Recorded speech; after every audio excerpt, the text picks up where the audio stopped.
the house.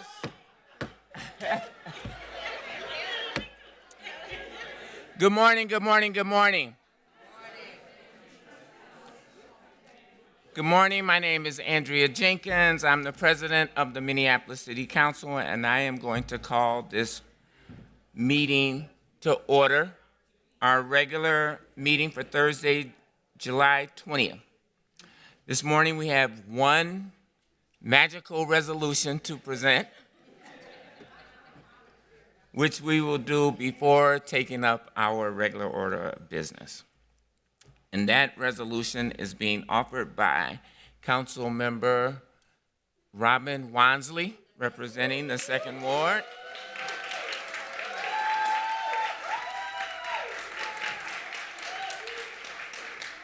And it is a resolution honoring Black Girl Magic.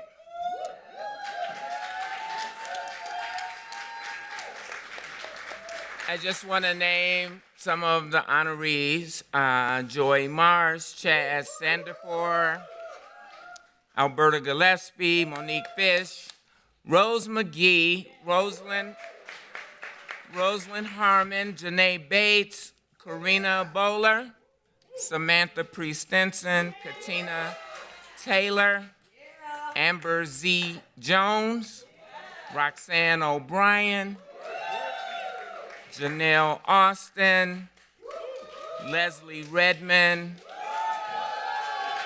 Anika Bowie, Rahil Halley, Maria Isa Perez Vega, Cynthia Wilson, Tashara Garraway, Abina Abraham, Kenya McKnight Ahad, Deanna C. Conover, Latonia Reeves, Tawana Black, Danielle Mkali, and Rashida Deloney. I'm proud to say I know all of these amazing women, and they are doing incredible work. And so I'm gonna come down and join you guys while Councilmember Wansley reads this resolution.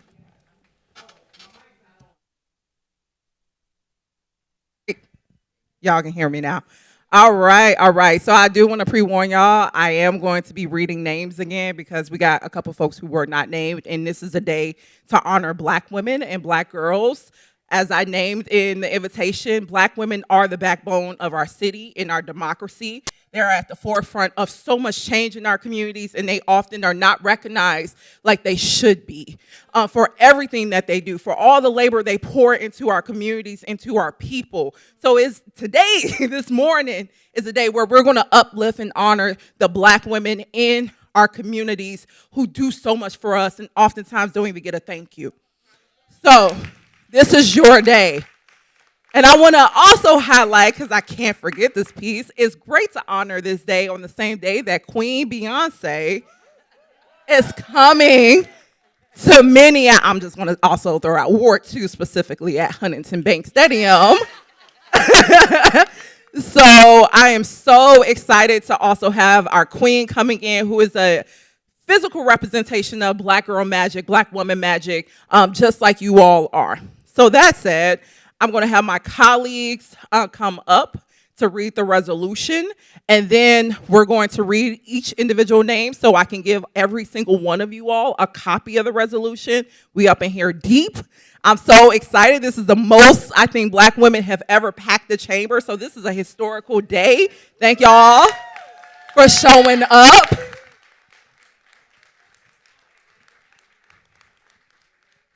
So if I can have my colleagues, Council President Jenkins, I know it's deep up in here. It's like a club moment. Yes. And then I'll let you all read a copy from here.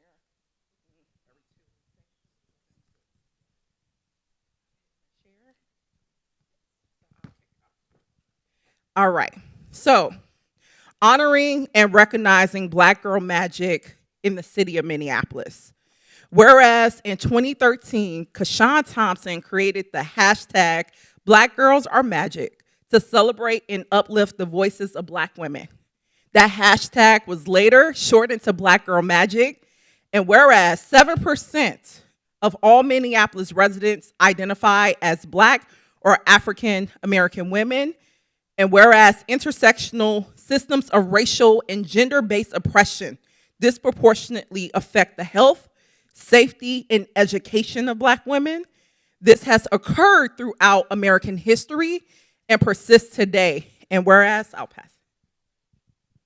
And whereas, despite constantly being underserved and criminalized for their hair, clothes, and culture, Black women are strong and push beyond all barriers, even while institutions continue to deprive them of their due to their continued resilience. And whereas the challenges Black women encounter demonstrate the ways in which the city of Minneapolis can do more to build a society where everyone feels truly accepted and can succeed. And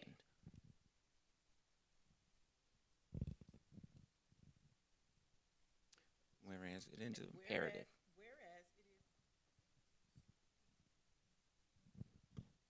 Whereas it is imperative to acknowledge that Black women are not mythical beings or superhuman. Rather, their magic lies within their authenticity, the capacity for love, and their unwavering support for one another.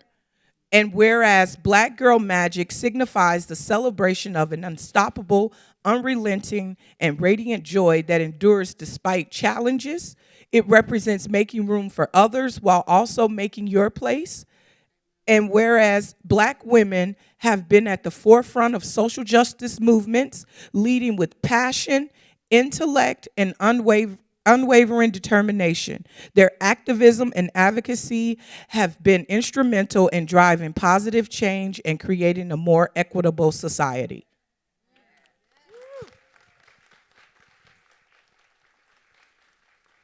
And whereas Black women-owned businesses contribute significantly to the economic growth and vitality of our city, their entrepreneurial spirit and innovation create job opportunities and foster economic empowerment within the Black community.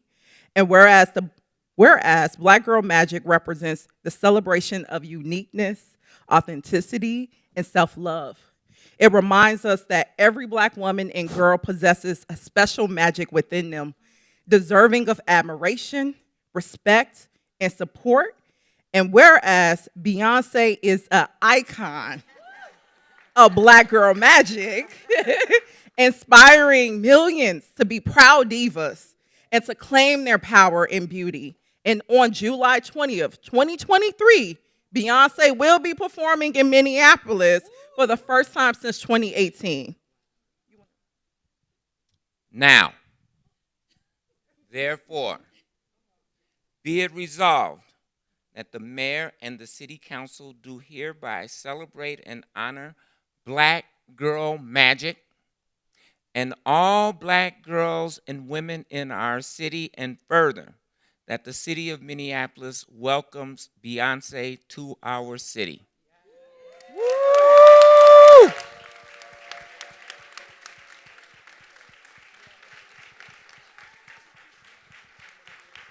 Yes. Oh, yes. So. Woo! All right.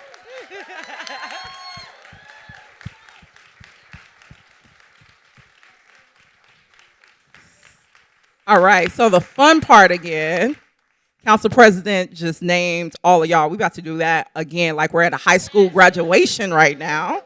And if I could have one of my colleagues join so I can make sure every one of you, thank you, get a copy. Yes, thank you so much, Councilmember Vita. This is not in alphabetical order, so you could just, yes, awesome. So first, we want to honor Joy Marsh. Come through, grab a resolution.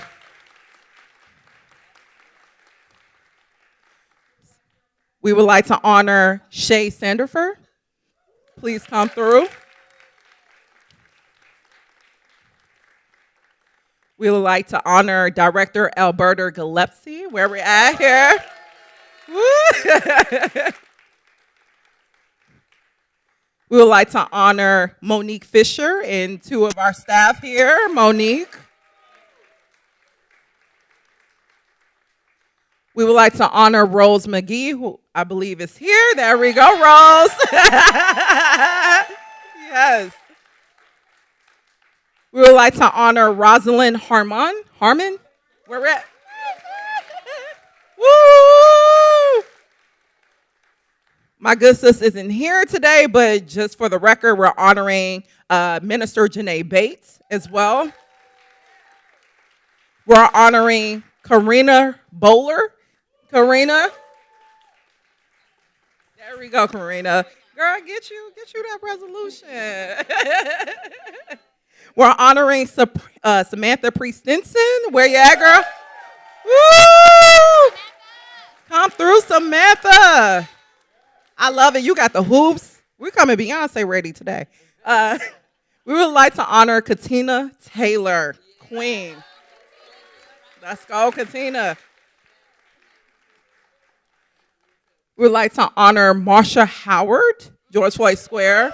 She's not here. Yeah. Okay, awesome. We're going to honor Amber Jones. Step forward, Queen. We're going to honor the North Side, Roxanne O'Brien. Come on now.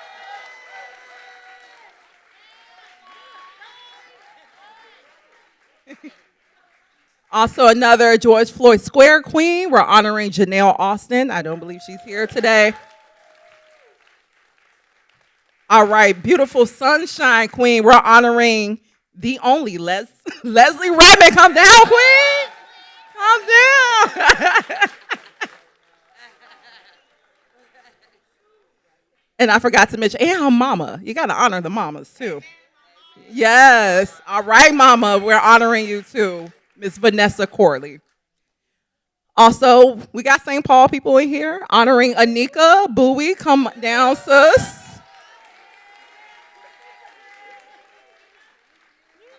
Oh, where we're at? Oh, okay. We're also honoring our young leaders, Rahel Haley. Yes. All right, we got, again, St. Paul People State Rep, Marie Issa. Come down, Queen. Yes. Oh, here you go. Thank you so much.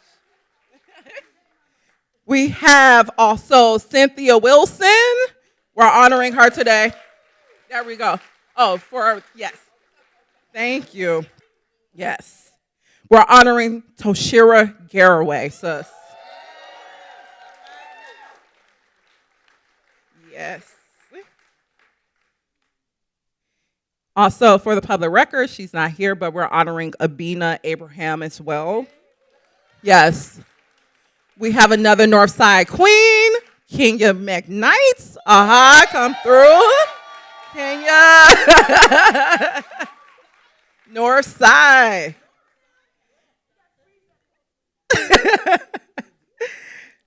There we go. You got to get the pic. We're honoring Deanna Conover. Where is Deanna? Come through quick.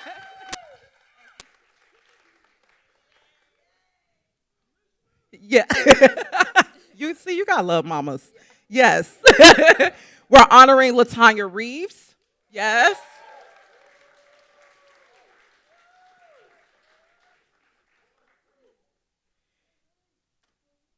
Next, we have Tawana Black. We're honoring today. Yes.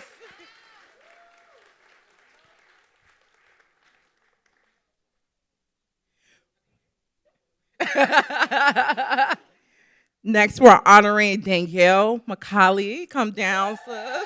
Yes. Yes.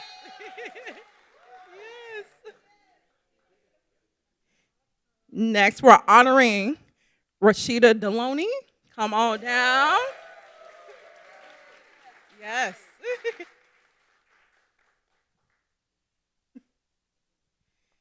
Next up, City of Minneapolis is so blessed to have you, Gina O'Beary. Yes.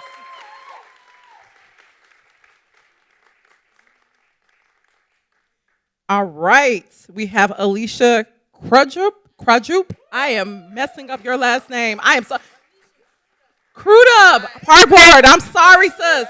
Yes. I'm sorry. Yeah.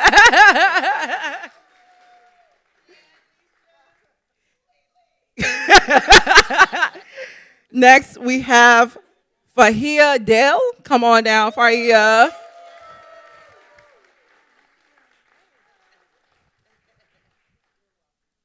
Next, we have Andrea Pierre. Come on down, Andrea. Yes. Woo!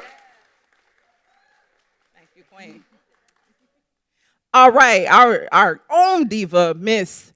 Where's Nita Kellogg here? Come on. Yes. Project.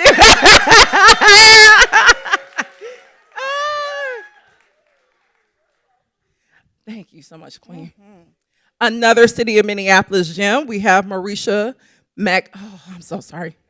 McAdoo. There we go.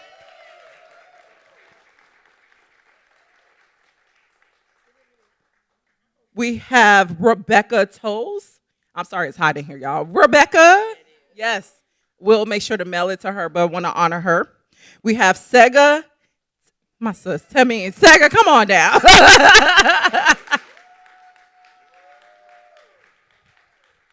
you, sis.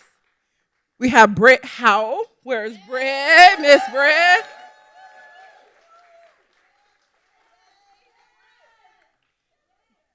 There you go.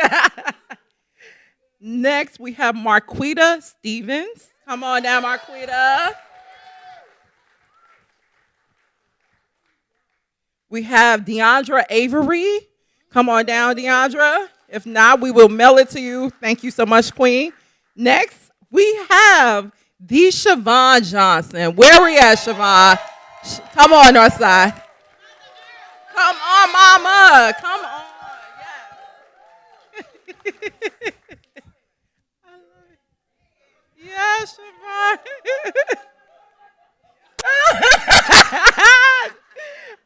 We have Candace Hansen. Candace Hansen, we'll honor her. Make sure she gets a copy. Next, we have Marisa Stevenson. Yes, let's go, BCR. Yes. Next, we have Priscilla Stallings. You? Oh, I'm sorry. We're getting through, y'all, I promise y'all. Shanine Moore. We're going to honor, yes. There you go, Shanine.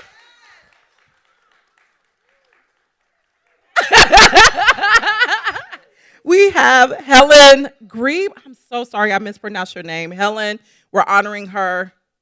We next have Melissa Adams. No? We're going to honor. We have Esther Abaje, our state rep.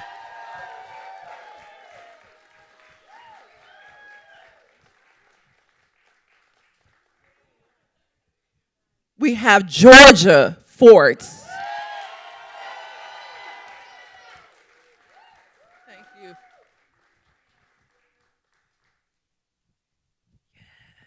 Yes. Next, we have our Zumba queen, Valerie Florentine. Come on down, sis.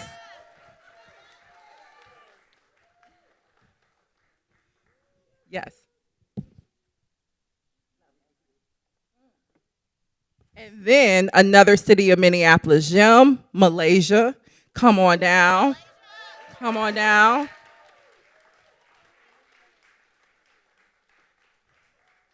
And I want to make sure I think my team captured everyone. If you are not, please, okay, because it's your day. But if we could wait, where am I? No! Dr. Joy Lewis, come down, our healer. Yes. I am so sorry. Yeah.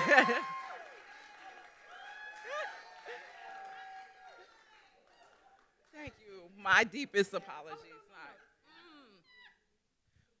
Well, these are just a few of the thousands of Black women who are showing up for our communities. And I'm so grateful that we could take a morning in this place to honor and uplift you all. Thank you for everything that you do and that you continue to do. So carry that Black girl magic into the world. Let's keep changing it. Thank you all so much. Love you all. And we'll make sure to pack y'all in. Next time it's gonna be a dance party at City Hall for you. Yes. All right, y'all. Thank you so much.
Wow, that was quite exciting. And I do want to just thank everybody for their patience with this joyful resolution this morning. And I will ask the clerk to call the roll to verify that we do have the presence of a quorum. Background. Is that loud? He's gonna shut the door.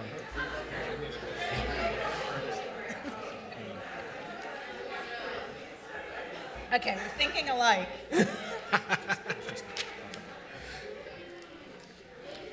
Bye, Donna.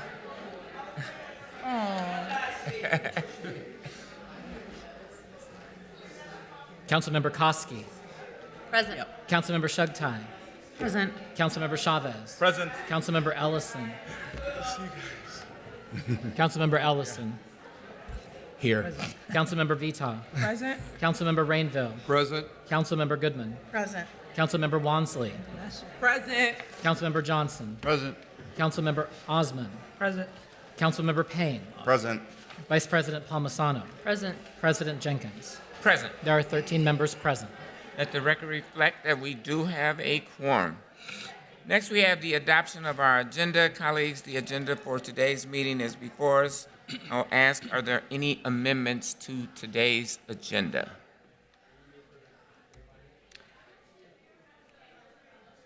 I would entertain a motion to adopt the agenda. Sorry. Yeah, we do. There is a Yes. there is a motion to amend it, Madam President. Councilmember Wansley. Oh, I think we're good.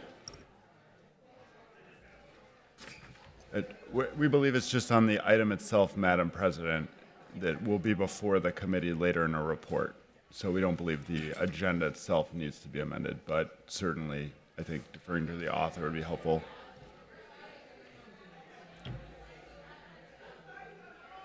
Seeing no amendments to the agenda, I will entertain a motion to adopt the agenda. So moved. Second?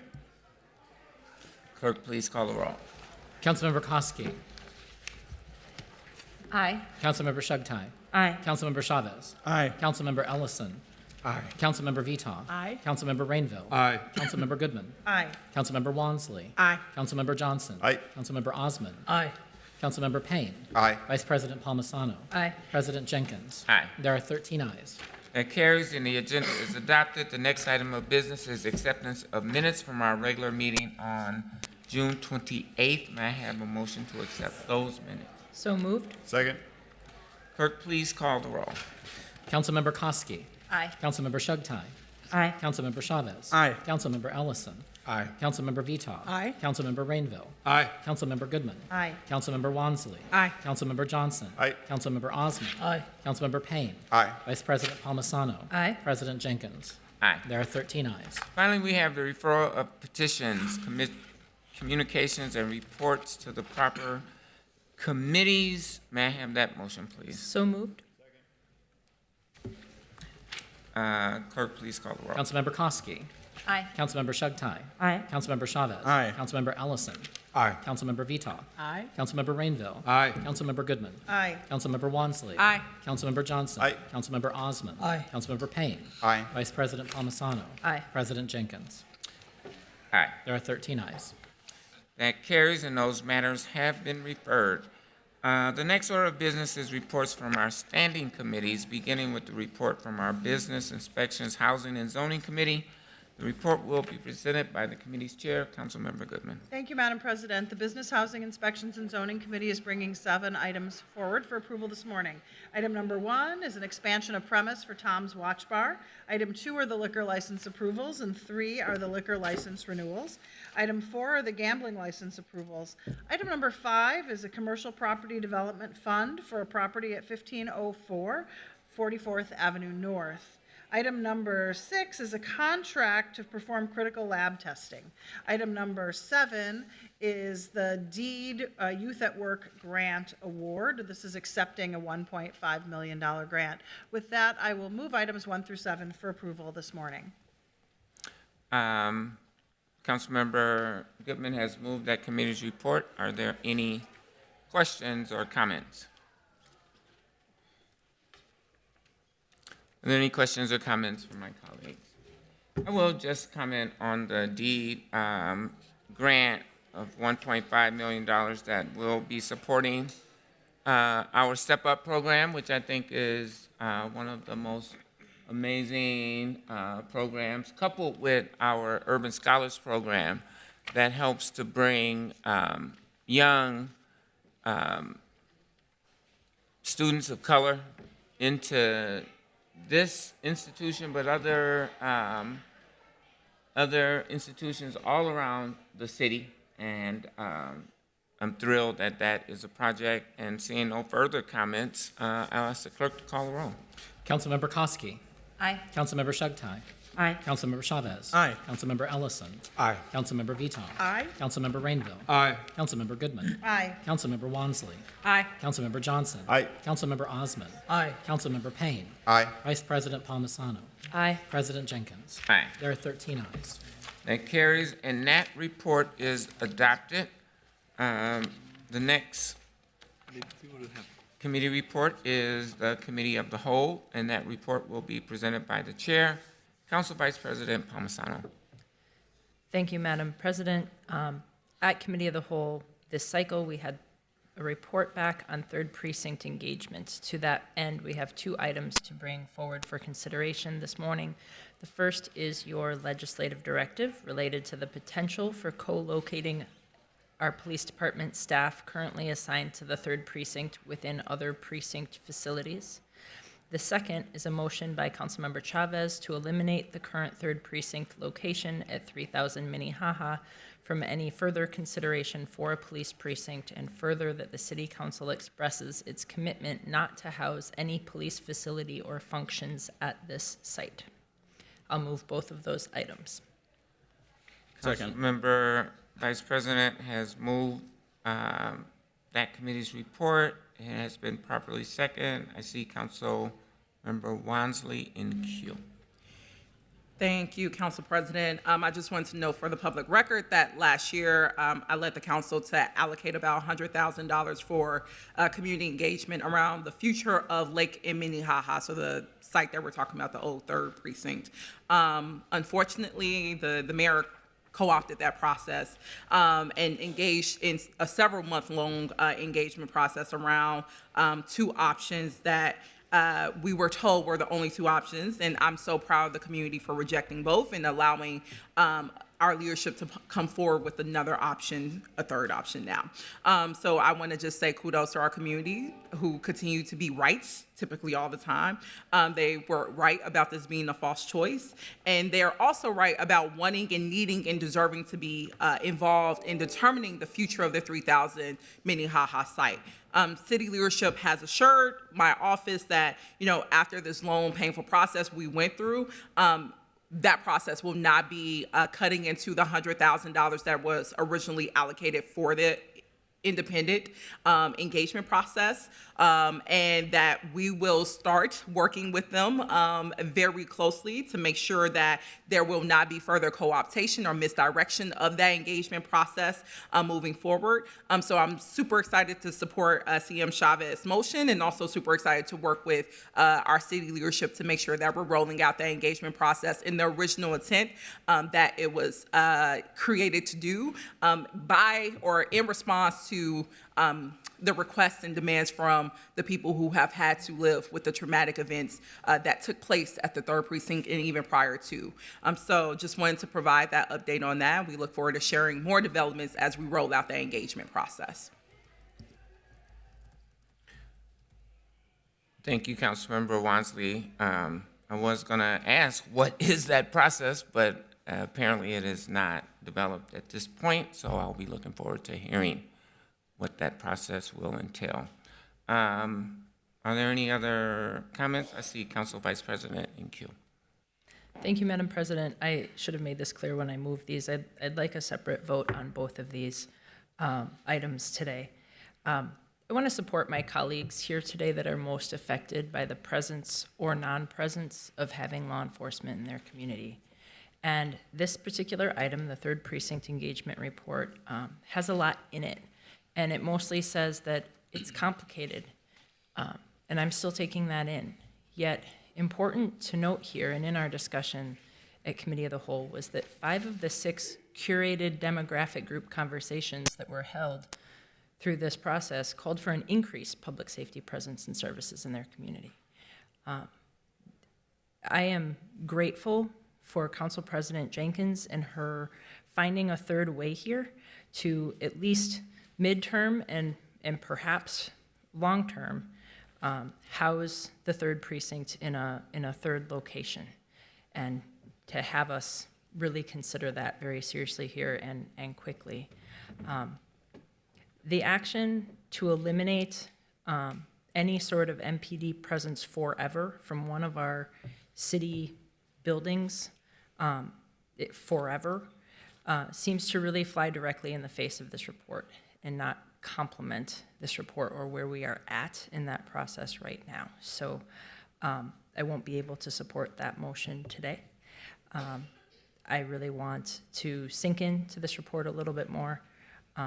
I realistically am not sure that we'll ever move police back into that location. I don't really see a world where that's going to happen, but that's where I'm at as I take all of this in today. Thank you. Thank you, Councilmember. Next in queue is Councilmember Chavez.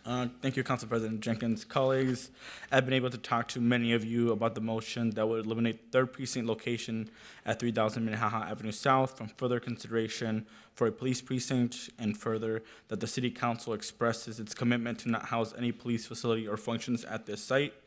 Today, we have a big opportunity to help move our city forward. I've deeply appreciated many of the conversations I've had with you over the past few days. I took my own time to reach my own conclusions because I wanted to make sure that I reached out to as many Ward 9 constituents that I could. And the one thing that my constituents told me is that we need to do this so we can heal and so we can move forward. And it is my hope that we do not rebuild a precinct at Lake Minnehaha at this location. This will help ease the concerns that many of my constituents have, and it will allow them to begin to heal once we close this chapter book once and for all today. So I just ask that we vote on this and move forward. Thank you, Councilmember. Councilmember Johnson. Thank you, Madam President. And I support Councilmember Chavez's motion, and I really appreciate him bringing this forward today. You know, I want to have MPD officers in the third precinct that they are serving. I think that's important. I think we need to continue that effort. I have even pointed our staff at multiple locations within Ward 12, which could host a new site, ideally one that hopefully has integrated services and is more of a community center than a standalone precinct. That's my personal opinion on it, but I know we're having a conversation around that as well. But I also agree with a comment one of my colleagues made just a moment ago where they said they don't see a world where we as a city return officers to the old third precinct building.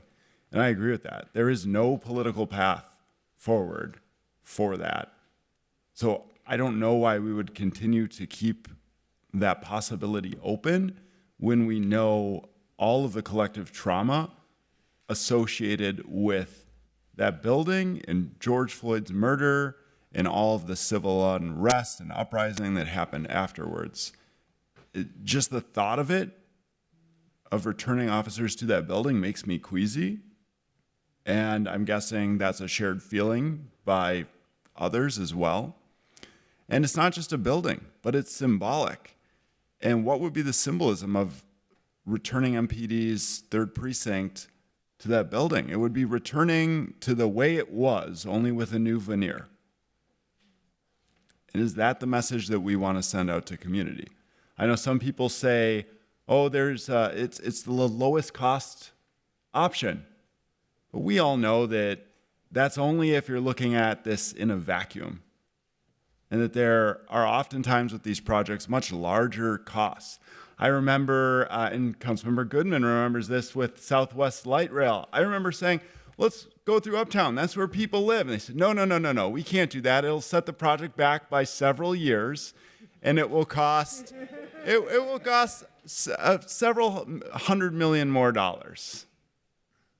Right? If only we had trusted our instincts at that time. Same thing with the Roof Depot building and the Hiawatha expansion. Oh, this is going to be the fastest, the least expensive option. Well, if only 10 years ago we made a different choice, we would have the facility built and we would have community purpose on that site today that was driven by the community's vision. So we know that there are larger costs here, and I completely agree with Councilmember Chavez about closing the door on this site. Really opens the door for figuring out a permanent home for officers within the 3rd Precinct. So I am proud to support Councilmember Chavez's motion today in his work standing up for his community and for the residents of the 3rd Precinct. Thank you. Thank you, Councilmember Johnson. Next in queue for a second comment is Council Vice President Palmisano. Thank you, Madam President. I just wanted to clarify myself and then ask for some clarification. I don't ever plan that the 3rd Precinct could ever go back to the way that it was. I don't ever see that as being just a redo of an old building. I'm excited that in our city, we're working really hard to integrate different types of public safety services together. And I want to acknowledge that in the future, those public safety services, perhaps co-located in one place, might entail having some type of law enforcement as part of that integrated public safety solution. I had a brief conversation a couple days ago with Councilmember Chavez to clarify his motion, but I think that this motion that we're taking is saying that no law enforcement would ever be allowed back in this building, no matter what, not as part of a co-located, multiple different public safety services in one place for the community type of solution. And I would appreciate getting that clarification, because that would certainly change my mind. I think there's some misunderstanding in the public as to whether this action today absolutely removes any ability for law enforcement to be at Lake and Minnehaha in an integrated new public safety capacity in the future. And when we talk about the future, I mean taking the really long view, so similar to the Southwest Light Rail comments from Councilmember Johnson. I think it's really important that we do that. I think it's really important that we sit here and we're not that we need to take the long view and figure out what's right for our city. And I appreciate the seriousness of which we're taking and making this decision today. Thank you. Councilmember Wansley. Thank you, President. I know Southwest is somewhat far away from the 3rd Precinct, but for several years now, and also the past several months, especially during the engagement session where over 1,000 people attended, I don't think you had the opportunity, Council Vice President, to attend any of the sessions, but residents made it very clear they do not want to see a police go back into that site. They made it clear 2 years ago, 3 years ago, that they do not want police or law enforcement to go back into that site. Also, in light of that, that is why this body passed, and just offering some clarification or context to the question you raised, Council President, that is why this body passed $100,000 in ARPA funding to do a thorough engagement process so the community could actually have a say over deciding what the future of that site is. So, Council Vice President, I want to know, it seems like you're kind of putting the cart before the horse, where right now, we have a process that city leadership has agreed to, this body has approved and allocated money towards, to allow the community to be a decisive figure, a key decision-making partner, which they have not been in this process so far, around what it looks like to actually develop that site into something that actually meet their purpose. Maybe not what you're citing, because again, I know Southwest is a little bit far away, but they are looking forward to being part of co-creating what that space can be to serve their needs. And that is not only reflected in this report, but again, if you go visit some of the neighboring third precinct communities who've been organizing around this and have asked city leadership to step up and listen to them about what they want for that site to be part of the process, then I think your comments and maybe your understanding of Councilmember Chavez's motion would be a little bit more clearer. But I just wanted to provide some clarity around that of this is absolutely unresponsive to what our residents in the third precinct have been asking for several years. And they're really excited to start the engagement process that we've committed to be part of reimagining what that site can be. And hopefully from a place that centers reconciliation, empowerment. It's done so in a trauma-informed way. And they're really excited to start that work and have been. So I'm really excited for Councilmember Chavez's motion again so we can finally do that. Councilmember Goodman. Thank you, Madam President. I indicated at Committee of the Whole my informed opinion that Councilmember Chavez's position is the correct position, and I'm speaking today in favor of that. And I did have an opportunity to speak with Councilmember Chavez even after that meeting and reiterated my support for this resolution today.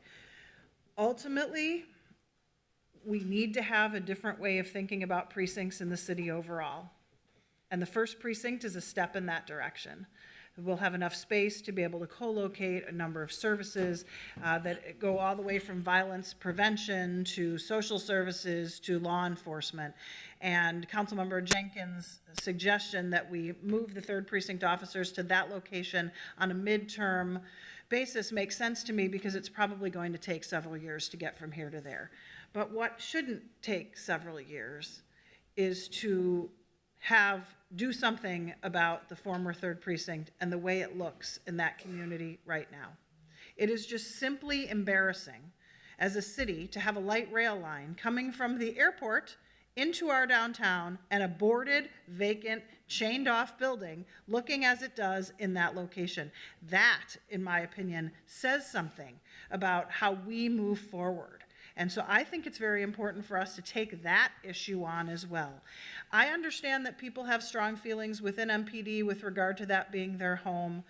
I have strong feelings about heritage preservation, and yet we lose buildings every day to change. And we need to understand how to change with the times right now, and not only address the fact that we'll have a different system of co-locating different services in different buildings, but understanding that there is just no political or personal appetite to reuse that building even for that purpose. And there's even less appetite, in my opinion, to have the building sitting there looking like that.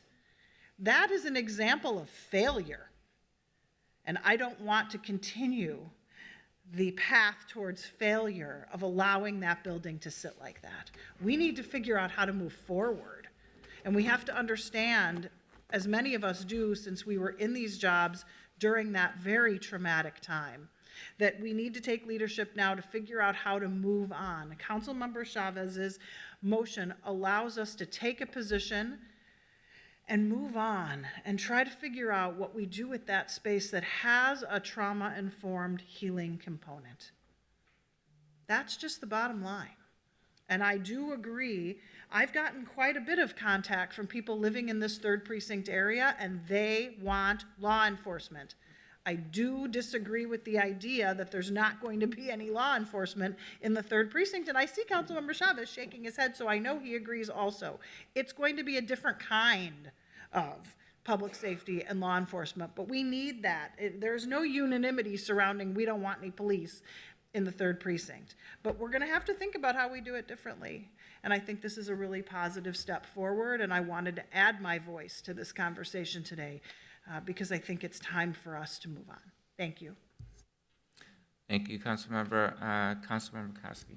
Thank you, Madam President. I just also wanted to add my voice into this conversation, and being the council member in Ward 11, which is majority of Ward 11 is part of the third precinct. And I will be supporting both of these motions today for a number of reasons. And one,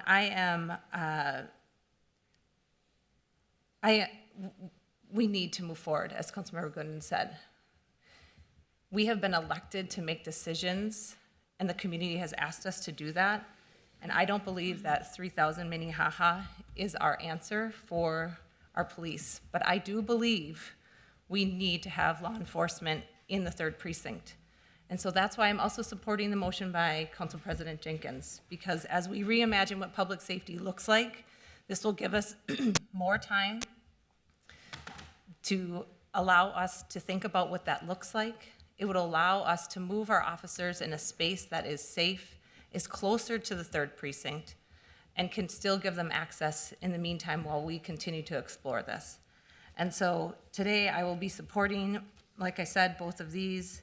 And I know that our residents deserve better on both of these pieces. I want to make sure that we take time and space to continue to listen to the community, those that live and are around the former 3rd precinct, and those in the entire city of Minneapolis to understand what will be best as we move forward when we think about reimagining what public safety means to our city. Thank you. Councilmember Vito. Thank you, Chair Jenkins. I, too, will be supporting both of these motions today. I've heard from lots of folks who live and work in the 3rd precinct, and I don't think the big issue is moving where, the police are. People aren't really worked up about that as much as they are having the service in close proximity to the largest geographic area in our entire city. The 3rd precinct has the most calls for service also. And so I think that's what's important to folks in the 3rd precinct. I've also talked to police officers who say they don't want to go back to that space. They would rather have a new space. And if that's what they want and what the community wants, who am I to not, give them that? So I'm going to be supporting the motions today. I think it's more important than ever that we get our officers out of the current space that they are in right now. Every time I go visit for a roll call or just to drop in, I come out sneezing, my eyes are watering. I don't know what's going on in that building over there, but I do know it's not safe, and I think we need somewhere for folks to walk up to and make police reports that are close to their home. Right now, they have to go outside of the 3rd precinct if they need to have a conversation with the officer about anything. So I'm glad we're moving forward on this, and I'm looking forward to, what the future couple of years are going to look like for the officers and the people who live in the 3rd precinct. Councilmember Osmond. Thank you, Madam President. I also want to thank Councilmember Chavez for bringing this forward. The decision in front of us is to move on from 3,000 building, and I think then we can make a decision what to do with that building. We don't have to keep it abandoned. We can figure out next steps to find something that's useful. This building has a lot of emotional attached to it. It's not really smart to even have the thought of having the police back in there. And I made that clear 3 years ago. And I do want to thank Councilmember Chavez for bringing this forward, and hopefully we adopt this building. And I will even add also 2600 Minnehaha, which is like a couple blocks away from it. Should not be an option either. Thanks a lot. Councilmember Rainville. Thank you, Madam President. Very quickly here, I do want to thank you, Madam President, as well as Councilmember Chavez for these wise healing attempts. I think the word healing is very good and it's very appropriate, and that's what we should be focused on, not bitter rhetoric towards each other. And what this will do, as Councilmember Vita said, we're going to support not only the business community and citizens of South Minneapolis in the 3rd precinct, but we're going to support the police officers as well. I have been to the temporary headquarters, and it's terrible. They are city employees. They are human beings. They should not be allowed. We should not allow them to work under those conditions. So we can't get out fast enough is a good phrase. And again, I thank you, Councilmember Chavez, for your wise, calm decision here. And Council President Jenkins, you're showing great leadership. Thank you very much. Thank you, Councilmember Rainville. I put myself in queue just to state that, I'm clearly supporting these motions in front of us today as well. When I talk to a lot of young people, I get an opportunity to go around the city and the country, and one of the things that I always offer people is to always have options. And today we're taking an option away. And so I just want to be clear about that. I think that, the majority of Ward 8 is served by the 3rd precinct. I hear from my residents, they want law enforcement. Many of them want to see that site repurposed for law enforcement. However, I agree with all of the statements that my colleagues have made today about the fact that it would be unwise for us to return to the 3rd precinct with the same circumstances as before. And consequently is why I'm supporting this. But I just really, wanted to make that comment that options are important to have in life. And we are taking that option away. Council Vice President Palmisano has asked to split this vote, and so if there are no objections from my colleagues, we will honor that request. And I will ask the clerk to call the roll on the Committee of the Whole report, item number 1. Approving the legislative directive related to the potential for co-locating the police department MPD staff currently assigned to the 3rd precinct within other precinct facilities. Councilmember Koski. Aye. Councilmember Shugtai. Aye. Councilmember Chavez. Aye. Councilmember Ellison. Aye. Councilmember Vitaw. Aye. Councilmember Rainville. Aye. Councilmember Goodman. Aye. Councilmember Wansley. Aye. Councilmember Johnson. Aye. Councilmember Osman. Aye. Councilmember Payne. Aye. Vice President Palmisano. Aye. President Jenkins. Aye. There are 13 ayes. That carries, and item number 1 is adopted. Next, we will take up item number 2, motion by Councilmember Chavez to eliminate the current 3rd precinct location, 3000 Minnehaha Avenue, from any further consideration for a police precinct, and further, that the City Council expresses its commitment to not house any police facility or functions at this site. We've had a number of discussions about this. Is there any further discussion? Seeing none, clerk, please call the roll. Councilmember Koski. Aye. Councilmember Shugtai. Aye. Councilmember Chavez. Aye. Councilmember Ellison. Aye. Councilmember Vitaw. Aye. Councilmember Rainville. Aye. Councilmember Goodman. Aye. Councilmember Wansley. Aye. Councilmember Johnson. Aye. Councilmember Osman. Aye. Councilmember Payne. Aye. Vice President Palmisano. No. President Jenkins. Aye. There are 12 ayes, 1 nay. That carries, and that report is adopted.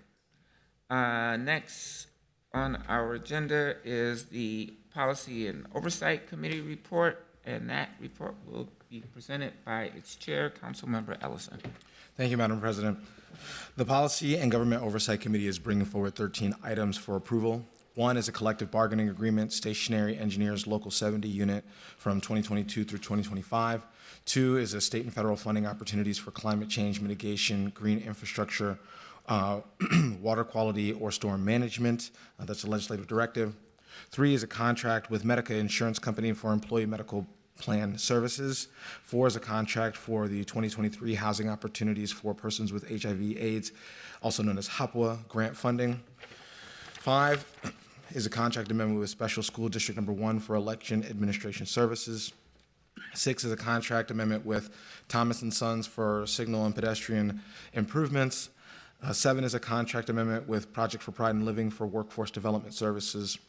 8 is a contract amendment with Smart Data Solutions LLC for scanning, record labeling, and data transfer services.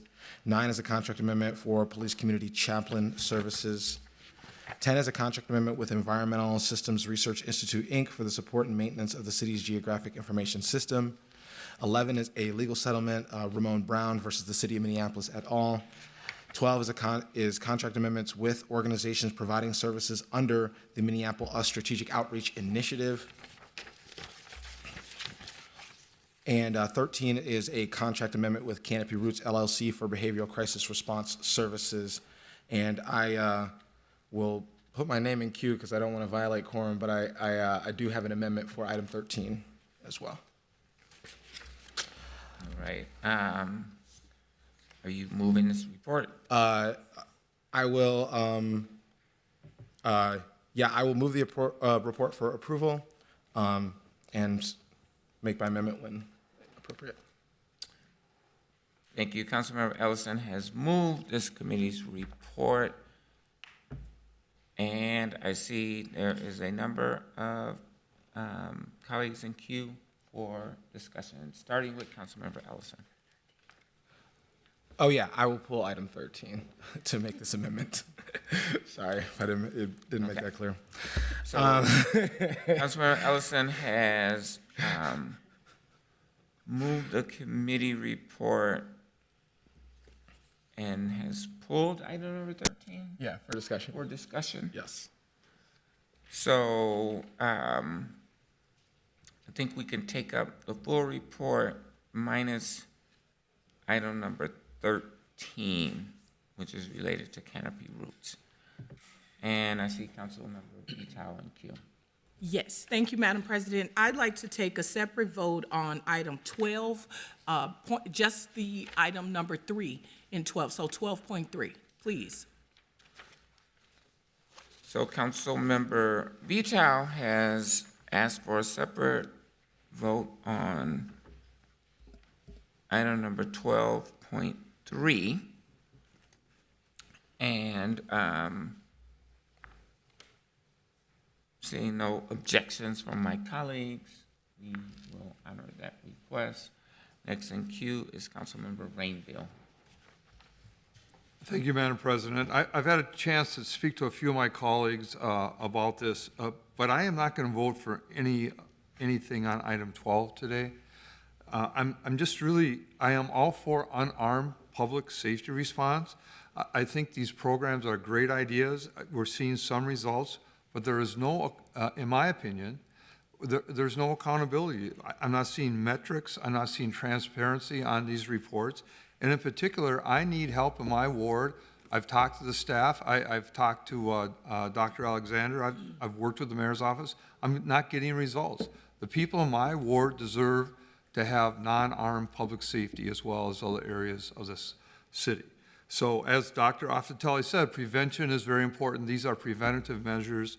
And I would ask, I don't see anybody in here from the Office of Community Safety or the mayor's office, but I look for, I'm going right to the top, and I need results for my ward, and I'm not voting for any of this until I get results. Thank you. Thank you, Councilmember Rainville. I do see Ms. Barnett in the audience, who is a part of the Office of Neighborhood Safety. I'm not sure if you would like to respond to any of those comments. I will say that I do see We Push for Peace in Ward 3 at Whole Foods. They make a significant contribution to safety, particularly in that area. I believe Whole Foods is in Ward 3. Is that accurate? Yeah, I see them there consistently on a daily basis. So I think it's inaccurate to say that it is not happening in Ward 3.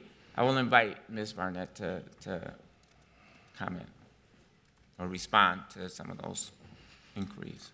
Thank you, President Jenkins, and thank you, Vice Chair Palmisano, and thank you also, Councilman Rainville. Your ward is the downtown ward in North Minneapolis. We do have an outreach team in that area, which is Touch Outreach.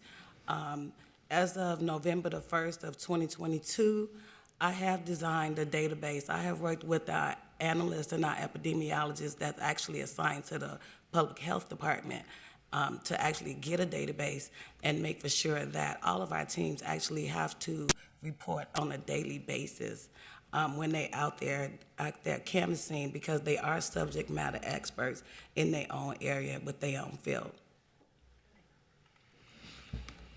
And these are young men, these are men and women who have stood up in 2020.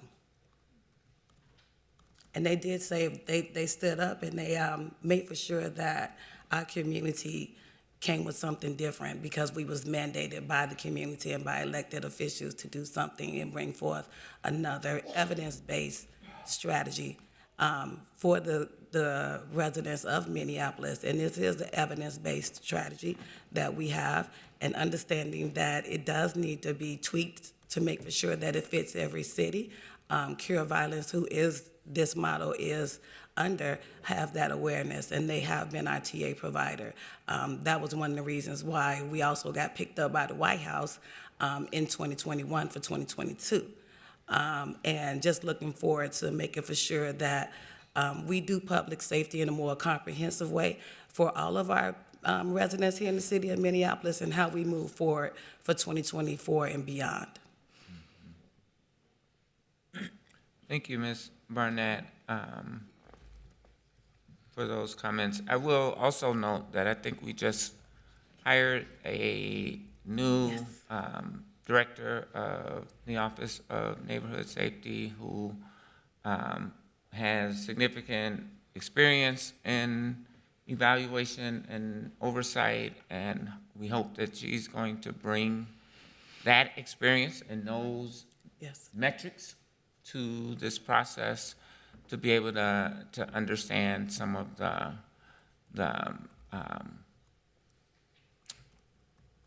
outcomes that we are hoping to understand and achieve. I think it's important to note, as you sort of alluded to, Ms. Barnett, that these are community members who are a part of the community.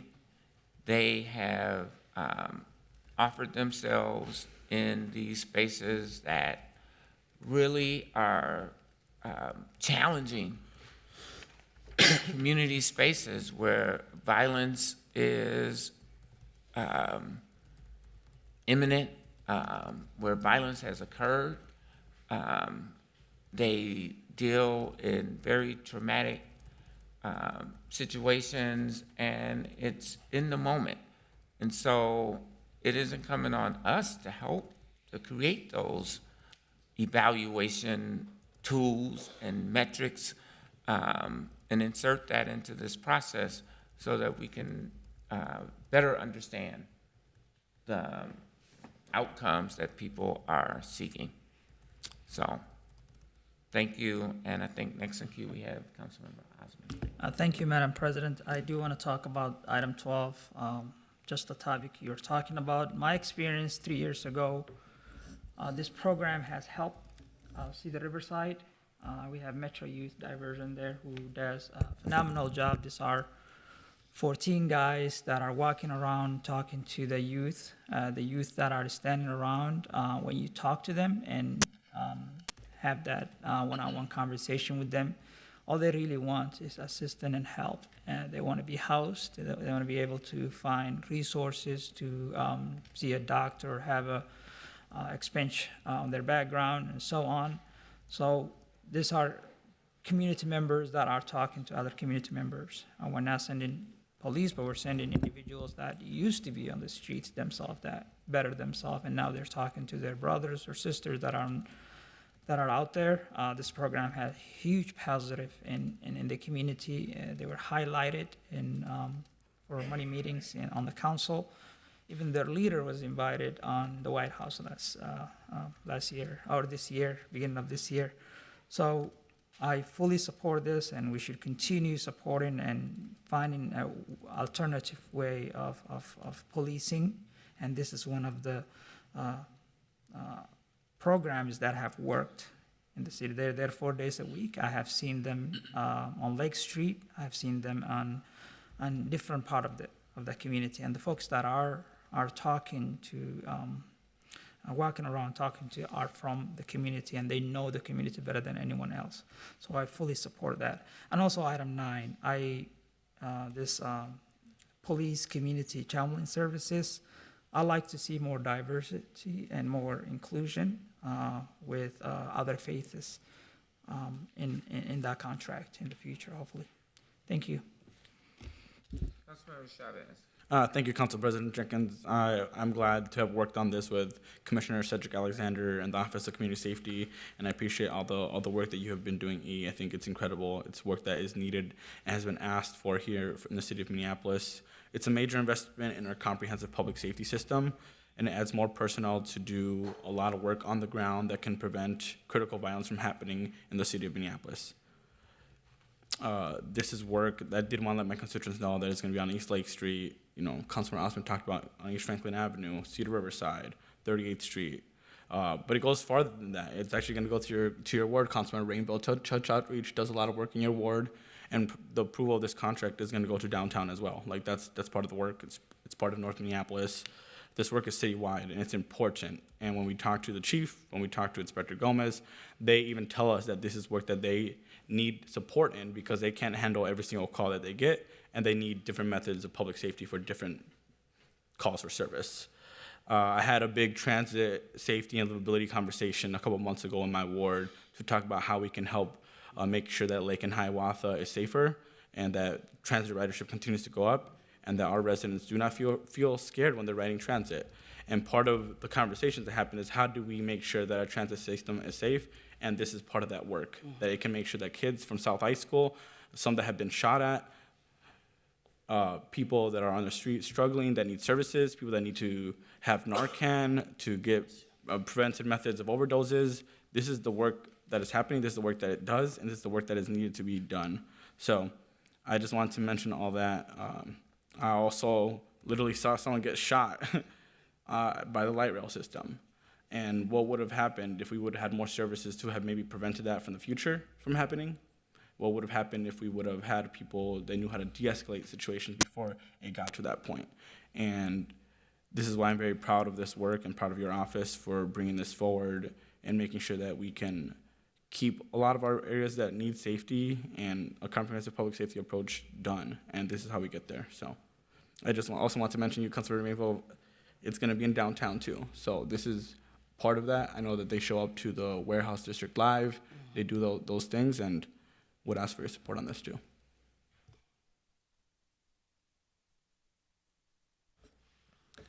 Well, first, if there aren't any explicit questions for my constituent, E. Burnett, I would invite her to take a seat unless folks have more questions.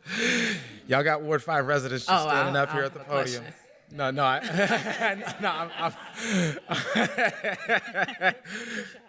Okay. Well, yeah, when Latricia's question comes up, we can invite you back up, E. But wanted to make sure you weren't just standing up there indefinitely.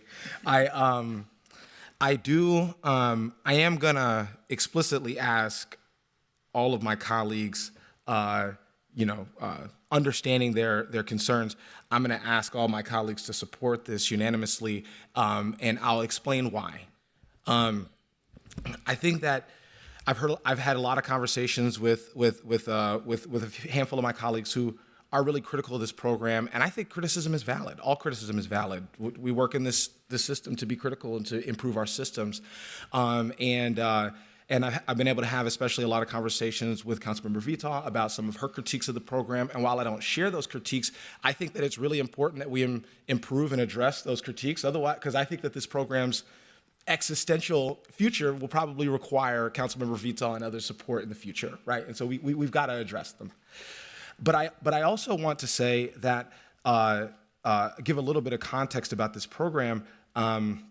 And it probably won't be it's not the first time I've given this context, probably won't be the last, but we asked then the Office of Violence Prevention to stand up this program 18 months ahead of schedule. 18 months ahead of schedule, and I think that we've been playing catch up ever since, right? I think that we asked these folks who are putting their bodies on the line, who are in some ways putting their lives on the line. It's kind of a miracle given the work that they do that we haven't seen, some really bad outcomes. I think it's a testament to how good they are at what they do, despite being asked to stand up this program 18 months, again, ahead of schedule. In addition to having to play that catch up, this program has gone from the health department to went from having a very small budget to being asked to scale up very fast. It's gone from the health department to now the Office of neighborhood safety under the Office of Community Safety. There's been a lot of transition. The person who, Sasha Cotton, who envisioned this, who built the relationships with Cure Violence, who built the relationships with John Jay College, transitioned out of the city. Josh Peterson has who shepherded this program, this office, is now transitioned out of the city. We now have a new person who is got to be days on the job at this point, and they're trying to take the reins of this program. And this program has been under intense scrutiny the entire way through, right? Talking about a program that's 4 years old at this point, 2 years old at this point. Thank you for the correction. 2 years old at this point. We're talking about an office that's maybe 4 years old at this point, but a program that's only 2 years old. And so I think that we have got to work together through the growing pains to figure out how we're setting this program up for success. And that's not to say it hasn't been a success so far. I think it has been a success. But how are we setting this program up for success? The police department has been in existence for over 155 years, right? And we are constantly finding ways to improve that service, right? How long have we been plowing streets and filling potholes? A long time in this city. And we're constantly finding ways to improve that service. I'm urging us to not abandon this service, cast dispersions over this service, and I will say that fully understanding and recognizing and respecting the critiques that some of my colleagues might have, I'm asking that we all vote for this today. Councilmember Rainville, I'm asking you to support this today. I'm explicitly asking you to vote for this today because I really do think that when we look back, hopefully 100 years from now, none of us will be here, but I'm hopeful that 100 years from now, people will feel like this is a service that we didn't squander, that we didn't fumble on our way to improving it. So that's all I wanted to say. That's the context that I wanted to give, and I wanted to thank E again for and I hope that through all these transitions, I think E is our institutional memory and our continuity here, right? And so through a lot of transition, this program has had some successes. That's all I wanted to say. Thank you, Madam President. Rainville. Councilmember Ellison and Ms. Barnett, you have convinced me to change my vote. All right. So thank you for your calm approach to this, Councilmember Ellison and Ms. Barnett. My office extension is 2203. Ask Henry. We're going to clear my schedule. You're on the A list. And Councilmember Ellison, I look forward to your advice. I know you've been involved with this much longer than I have, but in a very serious note, I need help in the Third Ward. And it's great that Whole Foods is protected. Maybe they won't have to raise their prices even more for security. But in the warehouse district, that's all great, but I need others. And the residents cannot walk around in safety, and I get calls, and I need the help. So please, help me. Thank you. Yeah. Councilmember Wansley. Thank you, Madam President. Ian, can I just ask you a quick question, real quick?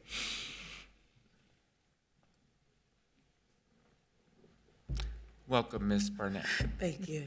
Yes, thank you, Vice President Jenkins, and thank you, President Jenkins, Vice President Palmisano, and Councilmember Wansley. I'm trying to recall, because I think at one of the quarterly meetings, which you all have been really active in our Public Health and Safety Committee, giving us those regular updates on the work that's happening with our contractors under Minneapolis US. I do recall there was information shared about an evaluator also being part of Neighborhood Safety or OVP to provide some data support. Is that still present or ongoing support? Yes, thank you. Thank you, President Jenkins, Vice President Palmisano, and Councilman Wansley. Yes, I was actually prepared to present at PHS, but I was informed by my outgoing interim, Josh Peterson, that we no longer had to present, right? So I thought every 6 months we was on that, but I forgot about the new structure. It was just like, I just kept moving. And but I do have data, and we do have a data analysis who's also our epidemiologist with the health department. But we do have that current position that for neighborhood safety. But currently, right now, Our analyst is epidemiologist with the Public Health Department. Thank you for providing that clarification. I know many of my colleagues have cited, concerns around not receiving some, data around, metrics of success for our contractors. And I do recall in the quarterly updates you all have been participating in PHS. You've come forward with figures. I remember you had an evaluator, and that was being responsive to many of the concerns that council members have raised. You all took the initiative to hire someone to continue to strengthen that data collection, to be able to present both the qualitative and quantitative, developments around our contractors.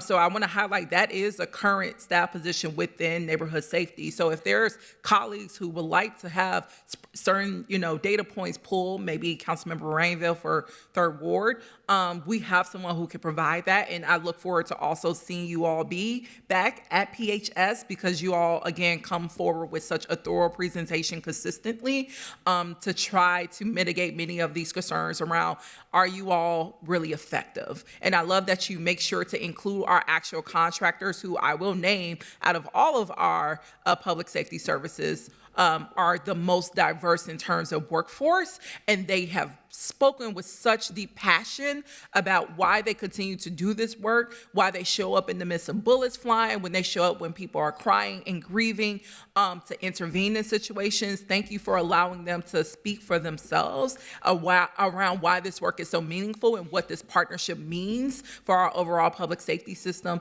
and to make sure we're having staffing support to do that data analysis. I look forward to working with my colleagues to figure out how we can continue to strengthen the professional pipeline for those workers, so that they can ensure we can assure them with physical space, because they often don't have that, with adequate wages and things of that nature that our other full-time public safety employees do not receive, because they are not operating as contractors. So I just want to say thank you. And it's clear the White House says thank you, because they keep uplifting this work. So I just want to honor that and honor the fact that you have all done your due diligence to try to make sure it's meeting a standard of quality, to make sure there's evidence that's backing that quality. And while there's still room to grow, I just wanted to provide some clarity on that, or at least allow you to provide some clarity on, like, we do have pieces in place that is responsive to many of the concerns that my colleagues have raised. So thank you for your leadership continuously, and I look forward to supporting these contracts today. Thank you. Well, maybe not have a seat, because I need her. Councilmember Vital is next in queue, and she may have some questions for you. Thank you, Madam President. Just a couple quick questions for clarification, because you and I have talked about this, probably the whole time I've been here. Today, we're voting on, did you explain it to me that we're voting on an extension of hours for the groups? Yes, Councilman Vita, thank you for that question. Yes, ma'am, we are extending the hours. There's a great need right now for our community. And when I looked at the data from MPD, who I meet with every month to get their data, thank you, Scott and Austin. And so when I look at the data, and I also meet with Inspector Adams for North Minneapolis, and so when I meet with all my different inspectors that we serve in, there's a great need for extensions of hours. The current contract was only for 5, and so now this extension will make for sure that our violence interrupters are out there from beginning at 4 p.m. to 12 p.m., Tuesday through Saturday. Thank you for that clarification. So I have concerns with the group that interrupts in my ward. In my ward, most of the issues is addiction. And so, I definitely don't want the police going to, most of the places where we have the violence interrupters at, and I've shared my concerns with for about 1.5 years, and people who were before you. And I'm not going to be supporting 12-3, because I think we need to figure out what we're doing in the current hours that we have now before I try to explain to Ward 4 residents why we're extending to more hours. I've got lots of concerns from residents about the nature of the work, which I think we've been doing a good job at clearing that up, helping people to understand these are not police services. These are different services. And I believe Ward 4 residents welcome the interrupters. I've also said, I think, we've adopted one model of how they do things, and it's not work. It doesn't work for every block. You know, in North Minneapolis, block to block, things are different. You may see violence on one, may see addiction, you may see young kids, you know, and so I'm not happy with what is happening in Ward 4. And so I want us to think about how we can make it better with the time we have already, the current contract we have already with the group that is in Ward 4. And I learned so much from UE. I learned so much from the teams. I'm looking forward to learning more and working on making it better. But as I told you earlier this week, at this point, I can't support us adding on more hours or more time to the current contract. Thank you for all you've done, E. Thank you, Councilman Vita. And I will be willing to share all of the data because I can, off the top of my head, I can tell you how much Narcan we've administered, just to let alone on Lake Street, Broadway, and on our Lorry corridor, and how many gun locks the teams have given away within the last year and a half, 3,000 gun locks they have administered, and Narcan is not free. But we partner up with the Rumler Foundation, and I go over there every week and I pick up Narcan and I distribute it to the teams, and they go through it so quick, and I make for sure that our teams have that relationship with the Rumler Foundation to get the Narcan. So we have, just between Cedar Riverside and supporting Dinkytown, we have used over 1,000 units of Narcan. I know for certain Touch uses Narcan every day because they on Lake and Minnehaha. So, and then when I could just off the top of my head with the data of how many services that our community members request when it comes to housing and when it comes to substance abuse resources, which we are very limited with. We're very limited with housing, very limited with in-house substance support. A lot of our community members are looking for support and prevention and intervention when it comes to substance abuse, but we don't have a lot of resources at this current time. But I'm very grateful to Turning Point, who is a very instrumental partner with us, and of course our health department, who's looking at different ways on how we support our community members with this influx of opioids. Well, thank you once again, Ms. Barnett. I really appreciate the work that you and your team and the violence interrupters are doing each and every day in our community. You know, and you can please have a seat. When we started funding these programs, as Councilmember Ellison referenced, we said at that time, we're building the airplane as we are flying it, right? And so these really important projects, like our violence interrupters, like our behavioral crisis response teams, things that we have taken on in addition to a police response to every single problem in our community. It takes time to develop these programs and to really build infrastructure, to be able to understand their effectiveness, to understand their reach, to be able to resource them properly. These things take time, and I think we're on a good path, and I think we need to continue this work, which is why I will be supporting these today. And so I don't see anyone else in queue on items 1 through 12, pulling out 12.3 for a separate vote. And we also are aware that we have item number 13 as a separate discussion as well. So clerk, please call the roll on items 1 through 12 minus 12.3. Councilmember Koski. Aye. Councilmember Shugtai. Aye. Councilmember Chavez. Aye. Councilmember Ellison. Aye. Councilmember Vita. Aye. Councilmember Rainville. Aye. Councilmember Goodman. Aye. Councilmember Wansley. Aye. Councilmember Johnson. Aye. Councilmember Osmond. Aye. Councilmember Payne. Aye. Vice President Palmisano. Aye. President Jenkins. Aye. There are 13 ayes. That passes, and so now we will take up item number 12.3. Councilmember Vito, did you want to speak to that item any I further? counted. Okay. Seeing no further discussion, clerk, please call the roll. Councilmember Koski. Nay. Councilmember Shugtai. Aye. Councilmember Chavez. Aye.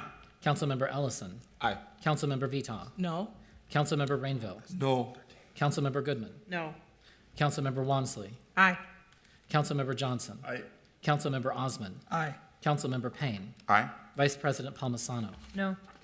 President Jenkins. Aye. There are 8 ayes and 5 nays. That item passes, and next we have our discussion on item number 13, and I will recognize Councilmember Chavez. I'm sorry, Councilmember Ellison. I don't quite have the hairline of Councilmember Chavez. Well, since you brought that up, you don't have a hairline anymore, Councilmember.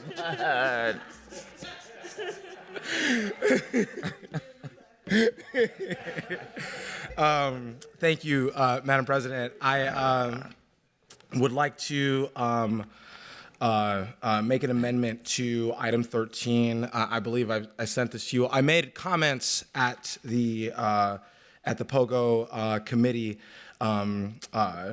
regarding the presentation that we got from Ms. Gina Obiri, and I want to thank Ms. Obiri for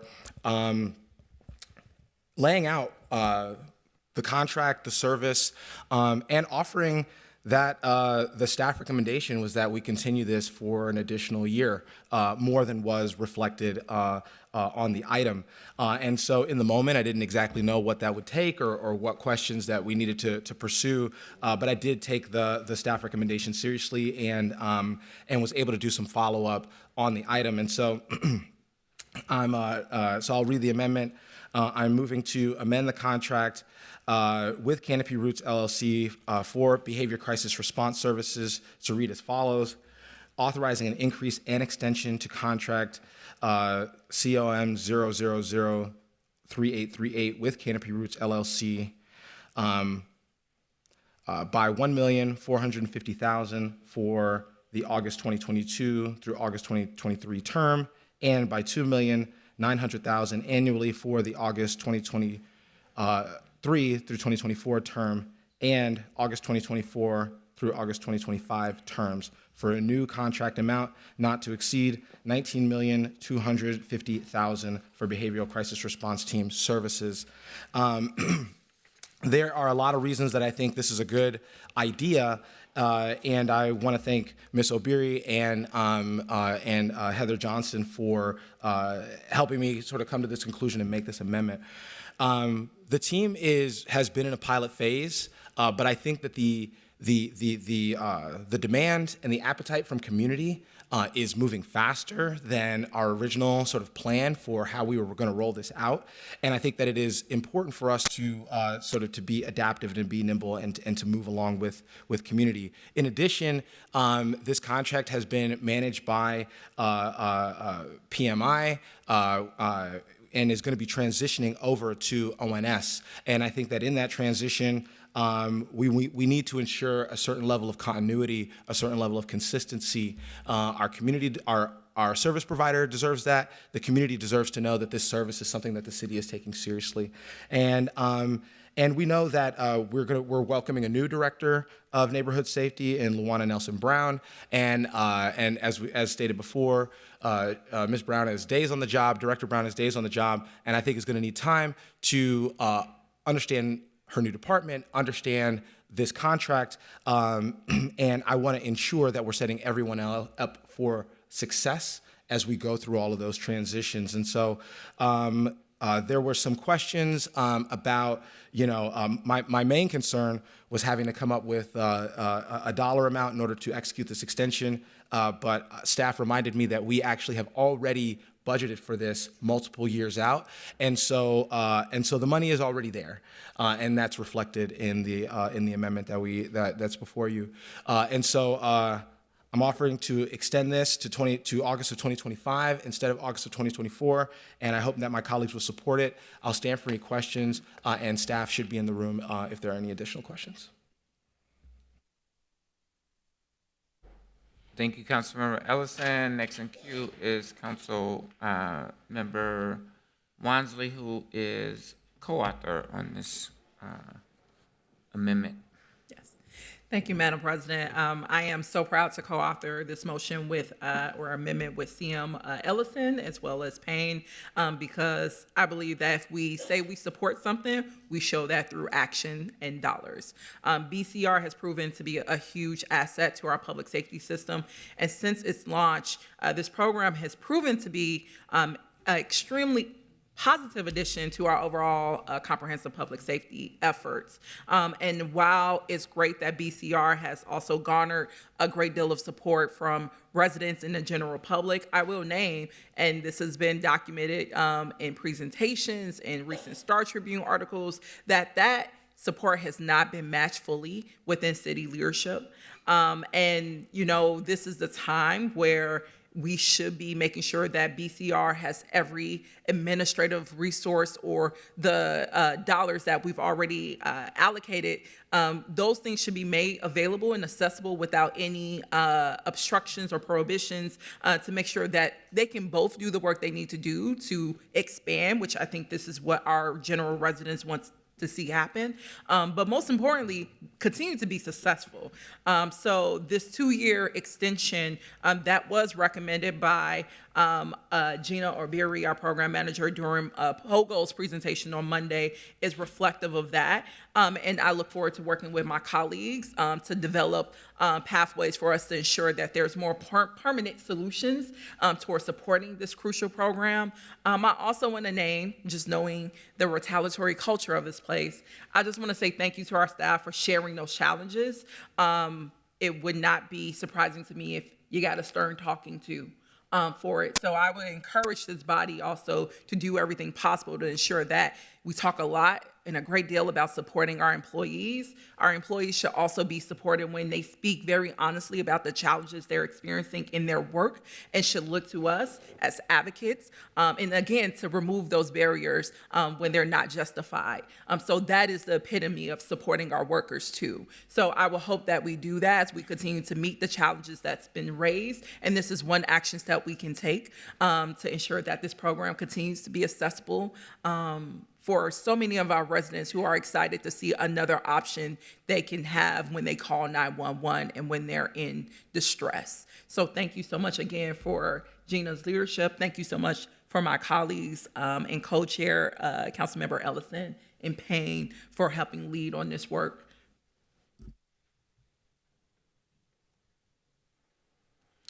Thank you, Councilmember. Next in queue is Councilmember Payne. Thank you, Madam President. Simply put, I'm here today because of this vote right now. When we embarked on this journey to start BCR in 2019, it was not clear that this was going to be accepted by the institution, let alone successful. And it was an extraordinary challenge to get here. And the fact that we've arrived here is something that I'm deeply proud of. I deeply admire Gina Orbiri for her tenacity in getting this work moved forward. And, I've spoken to some of you offline about, some of the emotions that I've gone through in navigating this institution and bringing this work forward and how challenging that's been. And now it just feels good to say that we've arrived at a place where there is consensus around what the future of public safety might look like. This isn't a controversial issue. This is a very accepted program that is really serving our community. It's really meeting a need. And I think that having this level of continuity so that we can actually start making this a part of our institution rather than just a pilot. This is one of the most critical votes for that, so that we have, again, that strong foundation to build on as we transition out of PMI and into our Office of Community Safety, really demonstrating what transformation looks like. And I'm just really grateful that we're here today. So thank you to Council Members Wansley and Ellison for joining me on this amendment. Thank you, Councilmember. I did put myself in queue, but I will cede my time to Councilmember Johnson. Thank you, Madam President. And just a really quick thank you to the authors for bringing this forward, and to Gina and to the BCR teams as well for all the work they're doing. I mean, this truly is nation-leading work, and I don't want that to be lost on us. I remember before the BCR team was stood up, we looked around the country at who was doing this. Denver had just started a pilot program. It was very small.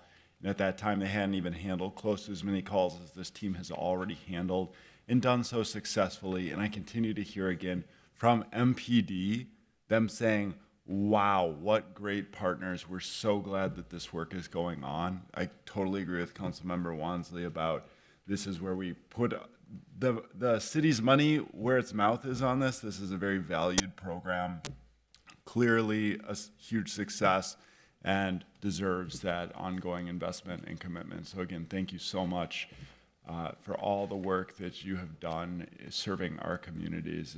It's truly remarkable, and is something hopefully other cities will emulate as well. Thank you. Thank you, Councilmember Johnson. And I just want to clarify. I mean, this is a contract amendment for the Canopy Roots LLC that is helping our city to realize a behavioral crisis response.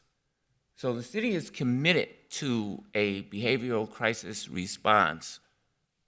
As has been noted, the funding, the ongoing funding is there. Canopy Roots may not be the contractor in the future.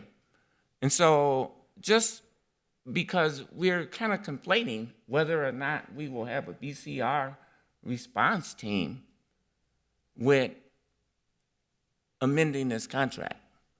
And I'm just stating this for clarity, that we are amending a contract with Canopy Roots LLC to help the city to have a behavioral crisis response. And so with that, seeing no further discussion, I'll ask the clerk to call the roll. Madam President, so I'm clear, this is the vote on item number 13 with the amendment incorporated from Councilmember Ellison. Correct. Thank you. Councilmember Koski. Aye. Councilmember Shugtai. Aye. Councilmember Chavez. Aye. Councilmember Ellison. Aye. Councilmember Viton. Aye. Councilmember Rainville. Aye. Councilmember Goodman. Aye. Councilmember Wansley. Aye. Councilmember Johnson. Aye. Councilmember Osman. Aye. Councilmember Payne. Aye. Vice President Palmisano. Aye. President Jenkins. Aye. There are 13 ayes. That carries, and now this entire Policy and Government Oversight Committee report has been adopted. And next we have a report from our Public Health and Safety Committee, which will be presented by the Chair, Councilmember Vital. Thank you, Madam President. The Public Health and Safety Committee is bringing forward 7 items. Item 1 is authorizing the submittal of a grant application to the United States Department of Agriculture Forest Service for Emerald Ash Borer-related work. Item 2 is accepting a grant from the Minnesota Department of Human Services for school-based mental health services. Item 3 is accepting an assistance to firefighters grant from FEMA for wellness and fitness programs. Item 4 is the passage of a resolution appropriating funds to the police department to assist sworn investigators. Item 5 is approving a legislative directive requesting an overview of the pollution control annual registration programs and fees. Item 6 is authorizing additional contracts with organizations for the Partnership Engagement Fund. And item 7 is adopting the 2023 Climate Equity Plan. I'll move approval of these items.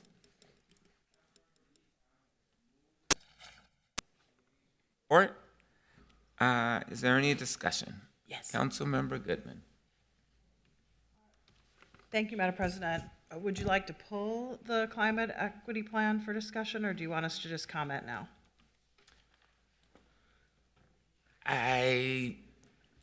It's your discretion. I'll just comment now. How about that? We're already running long.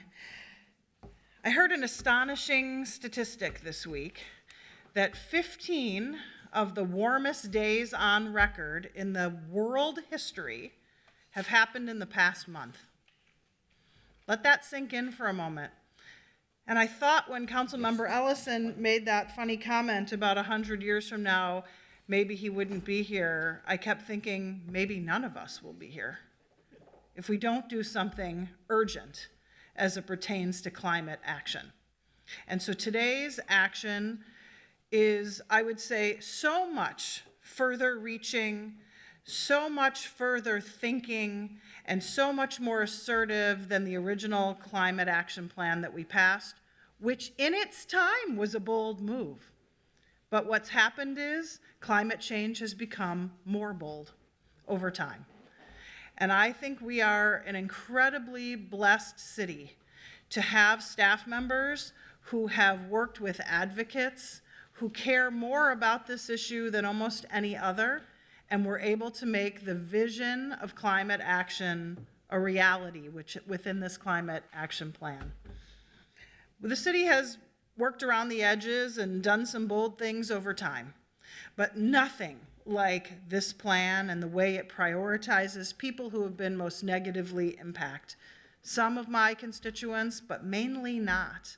And that's why I'm so supportive of it today, because of the way that it leans in on making sure those who have the least get helped the most.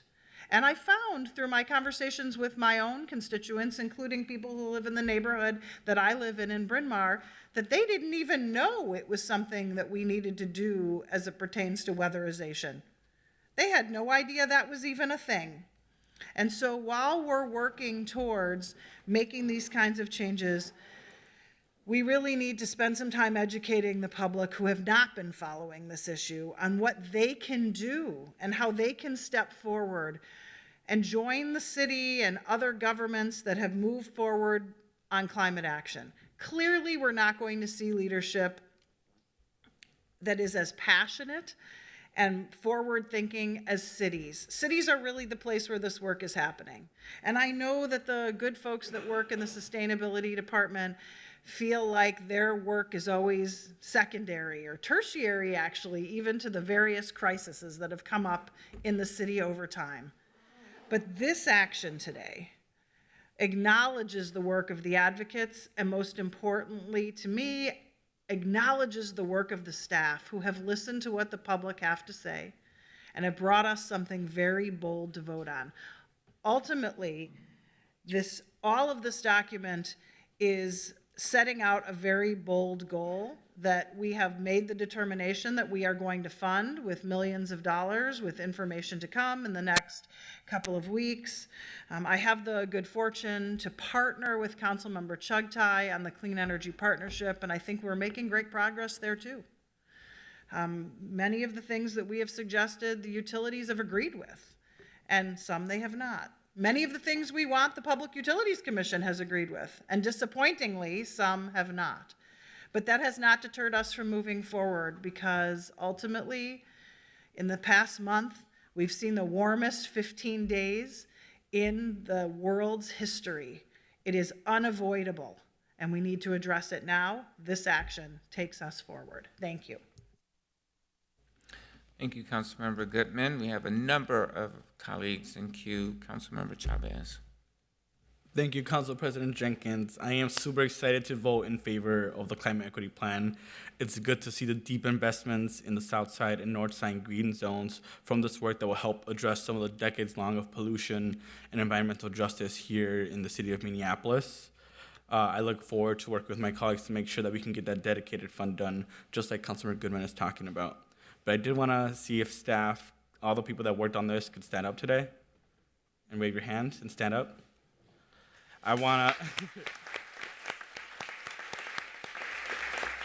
I met with my constituents yesterday. We wanted to make sure that, one, they are very thankful for all the work that you all did in this plan, and for listening, for being so attentive, for being bold, and for making changes when people were advocating for changes. And we're just really proud as a city council here to acknowledge the work that you all are doing for the city of Minneapolis. So just wanted to acknowledge you all and thank you for that work, and very happy to vote in favor today.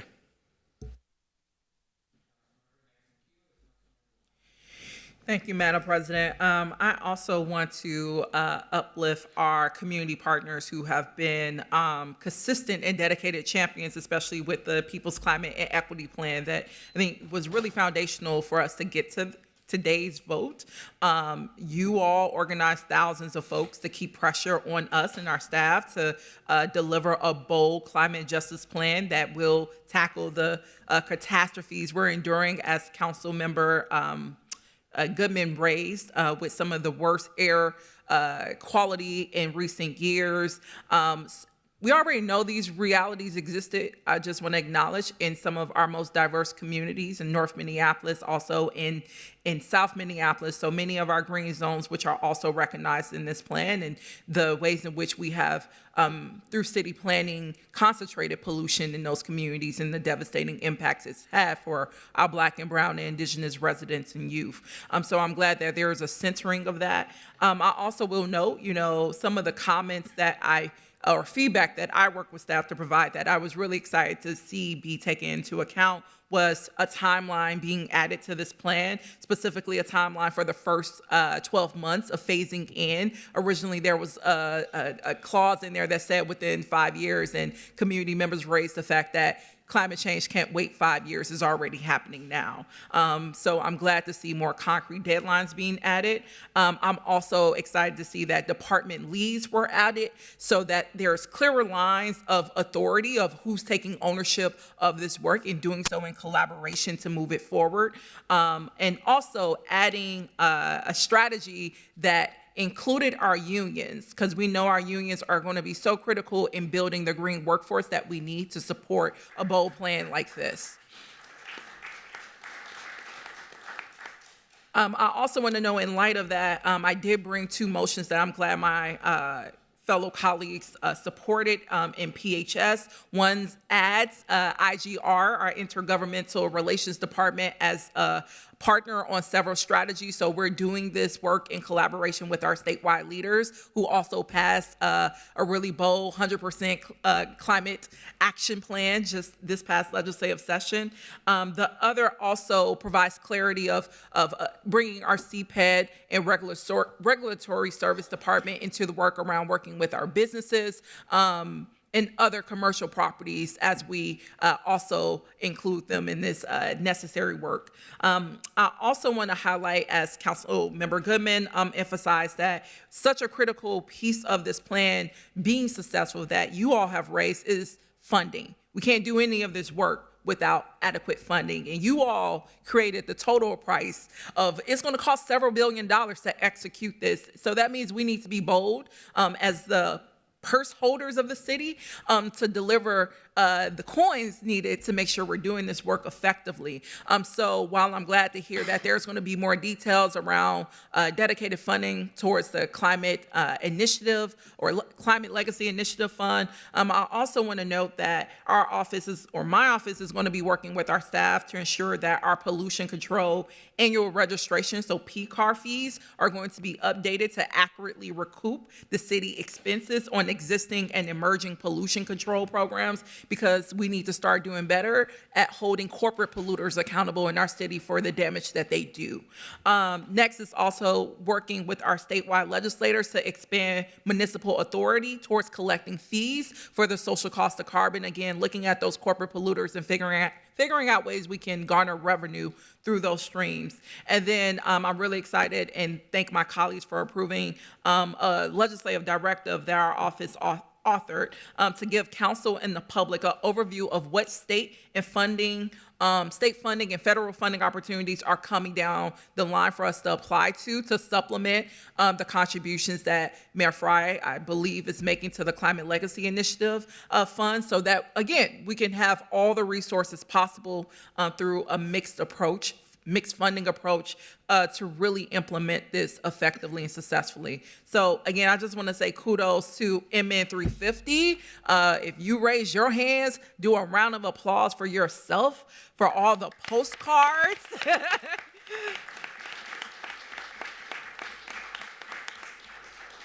So many of us I still keep those postcards. They're great, by the way.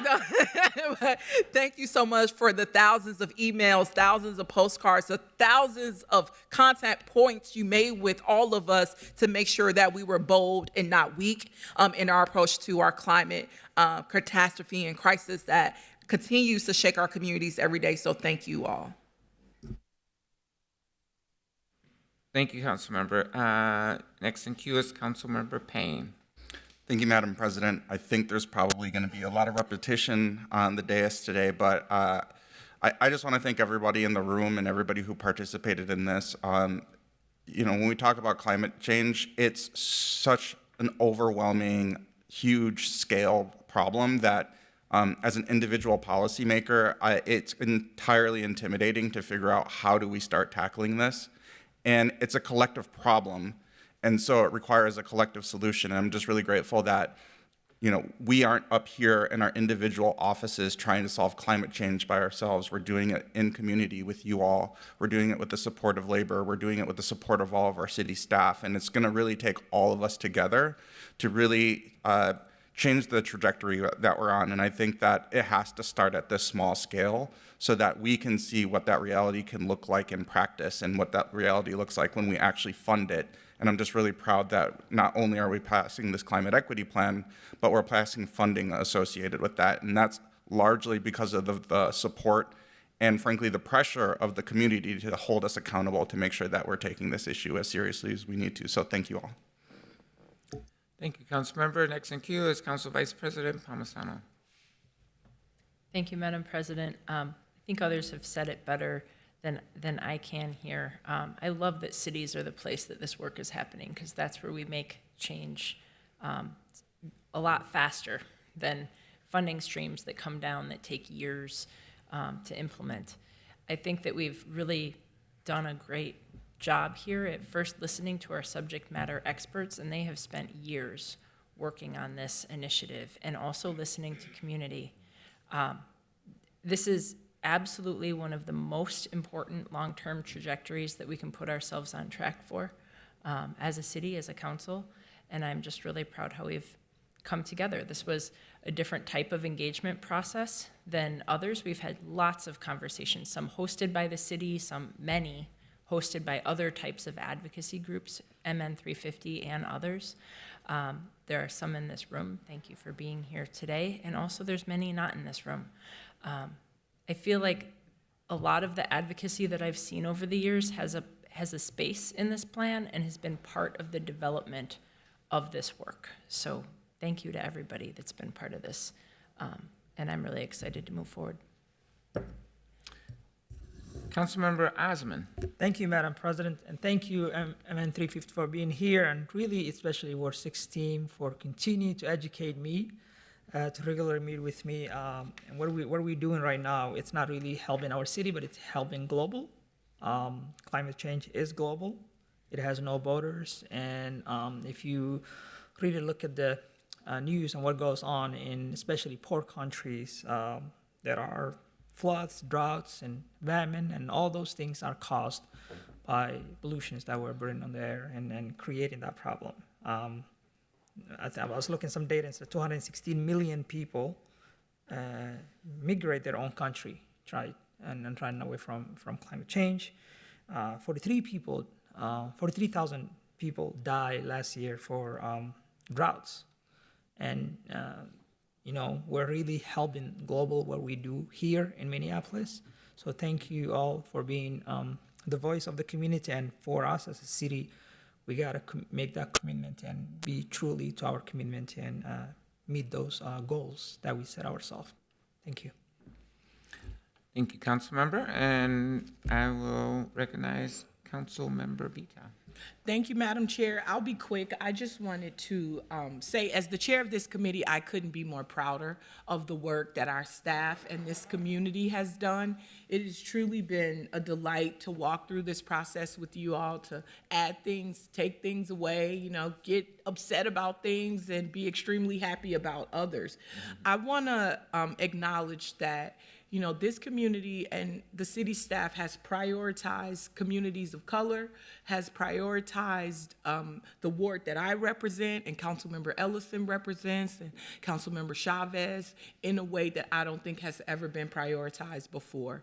And so that means a great deal to me. And just to call out a few people, I want to thank Kim Havey for his long-winded answers on every single thing. And then also Mayor Patrick Hanlon, thank you so much for translating his long-winded answers that I didn't understand. It's been truly a joy to work with the entire, well, I mean, you were in committee, right, Rainville? It has been truly a delight to work with the entire health department on this plan. It's gonna take some of us, it'll be our lifetime before we get all of this work done. But what is exciting is that we've committed to doing the work as a city, as a health department. There are no barriers to this work if we stay committed in the way that we are right now. This is exciting times for this city, and I am so happy to be a proud of this work. Thank you all so much. Thank you, Councilmember. Next in queue is Councilmember Chuktai. Thank you, Madam President. I know everyone here is really excited on this dais about this final plan being in front of us and voting on it today. We've all gotten, our voicemails have been full for a long time from calls from advocates in our communities. So this is a really exciting moment. I wanted to also just take a minute to thank our staff that has worked really, really diligently on this, Deputy Director Hanlon, and then I see Kim and Luke and Bjorn and Stacy here, and Kelly from your team as well. I've never seen such a quick example of receiving community feedback and being so willing to incorporate that and do it right away and take that feedback from residents so seriously. And I really appreciate that. I know our community really appreciates that. And wanted to also highlight, I'm not sure if this was, somebody else talked about this earlier too, but the type of partnership that we've seen on the community leadership here, between advocates on this issue, climate justice advocates, environmental justice advocates, and labor, our partners at SEIU and La Una and the building trades more broadly, and Setul, working together on something that is so important, and building a plan for how we get there. I always say I represent the Minneapolis capital of the most in the weeds and loud and fierce and diligent climate activists in the city and subject matter experts in the city. So excited to see this part of the process come to a close and then do the hard work of actually implementing this plan. Thank you. Thank you, Councilmember. Next in queue is Councilmember Koski. Thank you, Madam President. I just wanted to, pile on to the gratitude train here today, and I'm really excited to support this climate equity plan and, think there's many community members and advocates in here with us today, and want to thank you for your persistence, for your detailed comments and all of the feedback, and then especially to our staff as well. And the tireless work that this has taken over the last several years to get to the depth that this plan has done.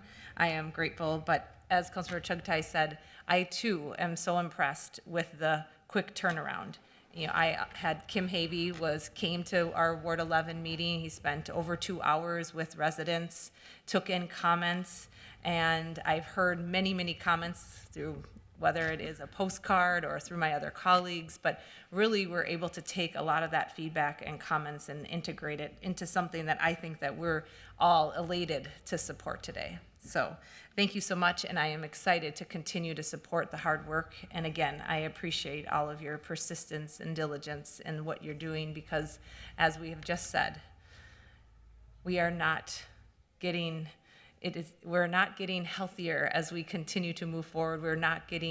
It's only getting hotter. We're only continuing to see the ramifications that we have and that's happening to our earth, and now is the time, and I'm grateful to be continuing to support this. Thank you. Thank you, Councilmember Koski. And next in queue is Councilmember Rainville. Thank you, Madam Chair. I want to thank the members of Minnesota 350 who are here today, and especially those from Ward 3. Your advocacy, your style of advocacy is a model. You were not threatening when you put your message out. You didn't want to hurt anybody. You just spoke the truth. And that's very refreshing in this job. So thank you for that. This opportunity, and in particular, how you express that equity includes the jobs, and that economic equity is very, very important. And that's where our unions come in. So that's exciting to help build this forward. And then Director Havey, you are an expert. You're great, but we got to get you down to Elsie's Bowling Alley because we got to shorten your speeches up a little bit more. We're going to teach you how to speak middle class.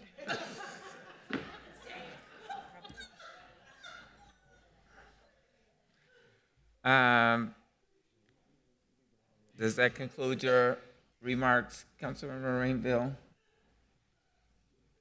All righty. Councilmember Johnson, you want to weigh in on this? I mean, am I you the and only I one are who the last hasn't? two. You're keeping track? Yeah. Well, I'm keeping track, sir. I figured I hit my limit on all the other items today that I spoke on. So just kudos to everybody for all your support on this. It's so critical, so important. I mean, I'm just constantly reminded about the urgency around this, the second year at least that we're in a severe drought right now, the smoke that's filling our airs and making it so that we can't go outside and even enjoy the limited beautiful days that we have in sunshine and warm weather at least. There are those beautiful sunny cold freezing days as well that we can enjoy if we bundle up enough, but this is just such a critical moment, and we need to respond with urgency and boldness. And so I agree with all of my colleagues and want to appreciate all of their efforts in this as well, and the efforts of our staff and the efforts of everyone across the city who's doing their part, recognizing this and stepping up and taking actions in their own lives as well. Keep doing it, keep pushing yourselves and finding ways, and let's keep the work going. Thank you. All right. And we'll have our 12th council member to speak on this issue, Councilmember Ellison. I got FOMO. But I will keep it short. We need long-winded folks, so keep at that. As long as they've got translators, I just wanted to. I just wanted to thank staff on this, and I wanted to thank the community. I'm going to paraphrase because I don't have the quote right in front of me, but I've been reading this book of essays by Aurora Levins Morales, who's a community member of ours, and who's we all know her brother well. And it's called Medicine Stories. And there's a passage in there that talks about how folks who are able-bodied, folks who don't have those limitations, sometimes imagine themselves as sort of invincibly able-bodied, right? And I was reminded, as Councilmember Johnson was talking about the smoke, that for some of us, we walk outside on those days and it's not too bad, it's uncomfortable, it doesn't look pretty. And for some of our folks in the community, it's devastating, right? And so I think that this is really important work, because I don't want to live in a future where we just sort of have to get used to devastating air quality, where we have to just accept that certain members of our community can't go outside, right? Can't live in our environment. And so just want to thank all the work. And it's very important and very serious work. It might feel like hyperbole to say that this is existential, but it truly is an existential crisis. And I'm glad to see us taking it that way. So that's all. Thank you, Councilmember. And then I will just speak last on this item and thank all of our staff, thank our community advocates who not only have loaded up our voicemails, but our inboxes as well. But it's, as Councilmember Ellison just stated, it's existential work. I just want to echo Councilmember Wansley's statements. You know, historically, the environmental advocacy movement has been, for whatever reasons, unable to connect with Black and brown communities. I am pleased to know that this climate action plan centers those voices, but we have to continue to go beyond just the words on the page and make sure that we are including Black and brown community members who have been historically disproportionately impacted by the effects of climate change. And so my quest is for you to ensure that you are continuing to lift up those voices and ensure that we are speaking to the needs of those communities that are most impacted. And so I am thrilled for this today. I did want to just also, we thanked our city staff that's dedicated to this work, but there have been a number of council staff people who have been deeply engaged in this work and moving this work forward.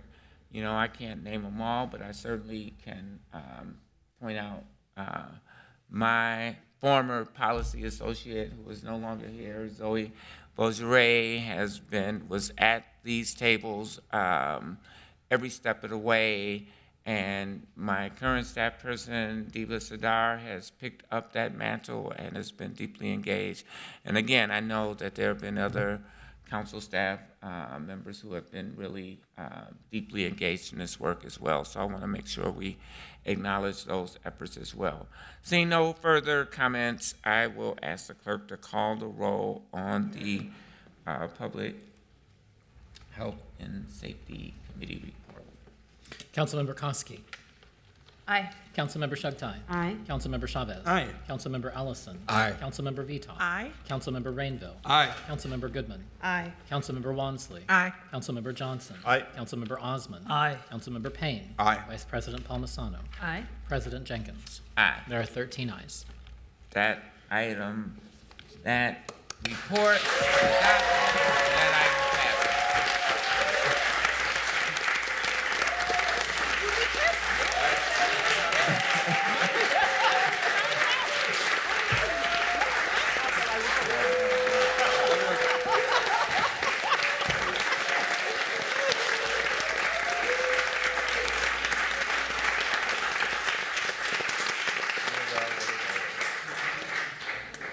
Bold. Thank you. Great work, everyone. And he said it's And finally, we have the report from our Public Works and Infrastructure Committee, and that report will be presented by the Chair, Councilmember Johnson. Thank you, Madam President. The Public Works and Infrastructure Committee is bringing forward 4 items today. The first item is sidewalk repair and construction assessments. The second is a grant from the state of Minnesota for the Central City Storm Tunnel Construction Project, accepting that grant. Third item is the Pedestrian Advisory Committee appointments, and the fourth item is a lease with the State Patrol for storage space at the impound lot. I'll go ahead and move the committee's full report. Thank you. Councilmember Johnson has moved the approval of the committee's report. Is there any discussion? Is there any discussion? Seeing none, clerk will call the roll. Councilmember Koski. Aye. Councilmember Shugtai. Aye. Councilmember Chavez. Aye. Councilmember Ellison. Aye. Councilmember Vitaw. Aye. Councilmember Rainville. Aye. Councilmember Goodman. Aye. Councilmember Wansley. Aye. Councilmember Johnson. Aye. Councilmember Osman. Aye. Councilmember Payne. Aye. Vice President Palmisano. Aye. President Jenkins. There are 13 ayes. That carries and the report is adopted, and that completes the report of our standing committees. The next order of business is the notice of ordinance introductions, and there are two related notices, the first by Council Members Goodman and Jenkins, and the second by myself and Councilmember Chugtai to amend the gas and electric franchise fee ordinances by increasing the percentage rates of the franchise fees across all classes of customers. Those notices are hereby given, and no further action is required at this time. The next order of business is resolutions, and we have one honorary resolution that was read at the beginning of the meeting. Are there any further comments from my colleagues? Councilmember Wansley. Thank you, Madam Vice President. There were a few folks who I failed to recognize, and before she leaves, I think you just got a copy of some Miss E, Anthropic. I just want to say thank you so much for all that you do for our community. Outside of this place, within this place. I also want to take an opportunity, and I appreciate Councilmember Vitaw did this in PHS, but we lost a beautiful Afro-Latino community organizer from North Minneapolis, Stephanie Gasca. So I want to take the opportunity to honor her. Some folks who also did not make it, but Dr. Rose Brewer from the University of Minnesota, our very own Assistant Fire Deputy Melanie Ruckner, who also couldn't be here. And we'll make sure to get you copies of these resolutions, but I didn't want to let the day go by without honoring you, specifically E2, with you being here. So thank you so much. And yeah, that's all. Thank you. Thank you, Councilmember Wansley. Thank you, Councilmember Vita. I appreciate you guys honoring me. Thank you so much. But it's all for the love of the people. It's for the love of the people. Thank you. Thank you, and thank you, Ms. Burnett, for your incredible leadership these past many years, sponsoring non-police safety initiatives and your on-the-ground facilitation at George Floyd Square and other places. It's very recognized. Councilmember Vitaw. Oh, thank you. I just wanted to Councilmember Wansley, that was beautiful this morning.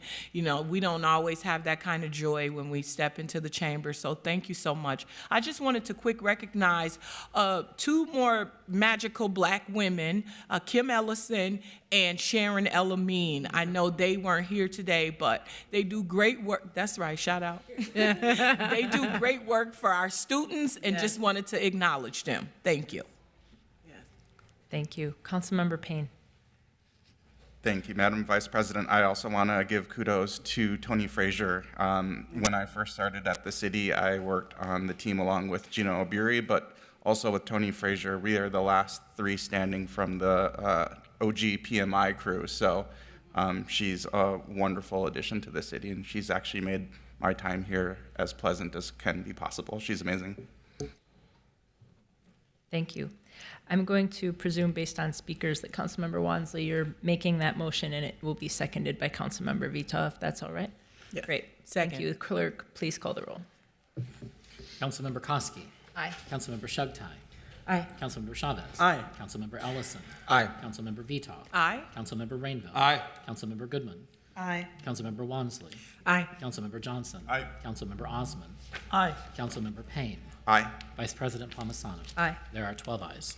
Thank you. Colleagues, we do have a request for a closed session today. Before we move to that closed session, I'd take up any announcements first. Do any council members have announcements they'd like to share this morning? Councilmember Rainville. Thank you, Madam Chair. I just want to recognize some of our guests from Africa who have come to study government here. And Councilmember Koski, you were very instrumental in helping facilitate that. So welcome to Minneapolis, and I hope you've learned a lot. Thank you. Councilmember Osman. think Councilmember Koski. Okay, I wasn't sure if I saw your hand first or No, no, Councilmember fine, go. Koski and Q. Councilmember Koski. Thank you, Madam Vice President. Yes, going to pile onto that, I want to just thank, we have our Washington Mandela Fellows that are here today, a few of them that are right now with us. So I hope you enjoyed your tour, and thank you so much for joining us earlier this morning as well. And I hope you enjoy the rest of your time in Minneapolis. I also just wanted to make sure that my colleagues saw that the Budget Committee meeting that was scheduled for July 25th, that's next Tuesday at 10 a.m., has been canceled. We were scheduled to receive a presentation with updates on the change items included in the 2023 city budget. However, that presentation is not ready. So we will be rescheduling that for a later date and time. And if you have any questions, please don't hesitate to reach out. Thank you so much. Thank you. Councilmember Osman. Thank you, Madam Vice President, and again, welcome to City of Minneapolis, Washington Mandela Fellows. I will continue to host you, and we really enjoy your time for being here. I do want to mention, I think Council President's back, also she can talk about this, but we have a Minneapolis Business Week this week, July 24 through the 30th. This is continue events that we do in the city of Minneapolis, and it's to highlight and celebrate and strengthen and support for Black business in the city of Minneapolis. Few events we have: the Black Business Week kickoff event. It's 5 to 8, Monday, July 24. And also we have Ward 5 Job Fair on July 25. Everything is in City of Minneapolis website. And also East African Panel Discussion and Resource Fair.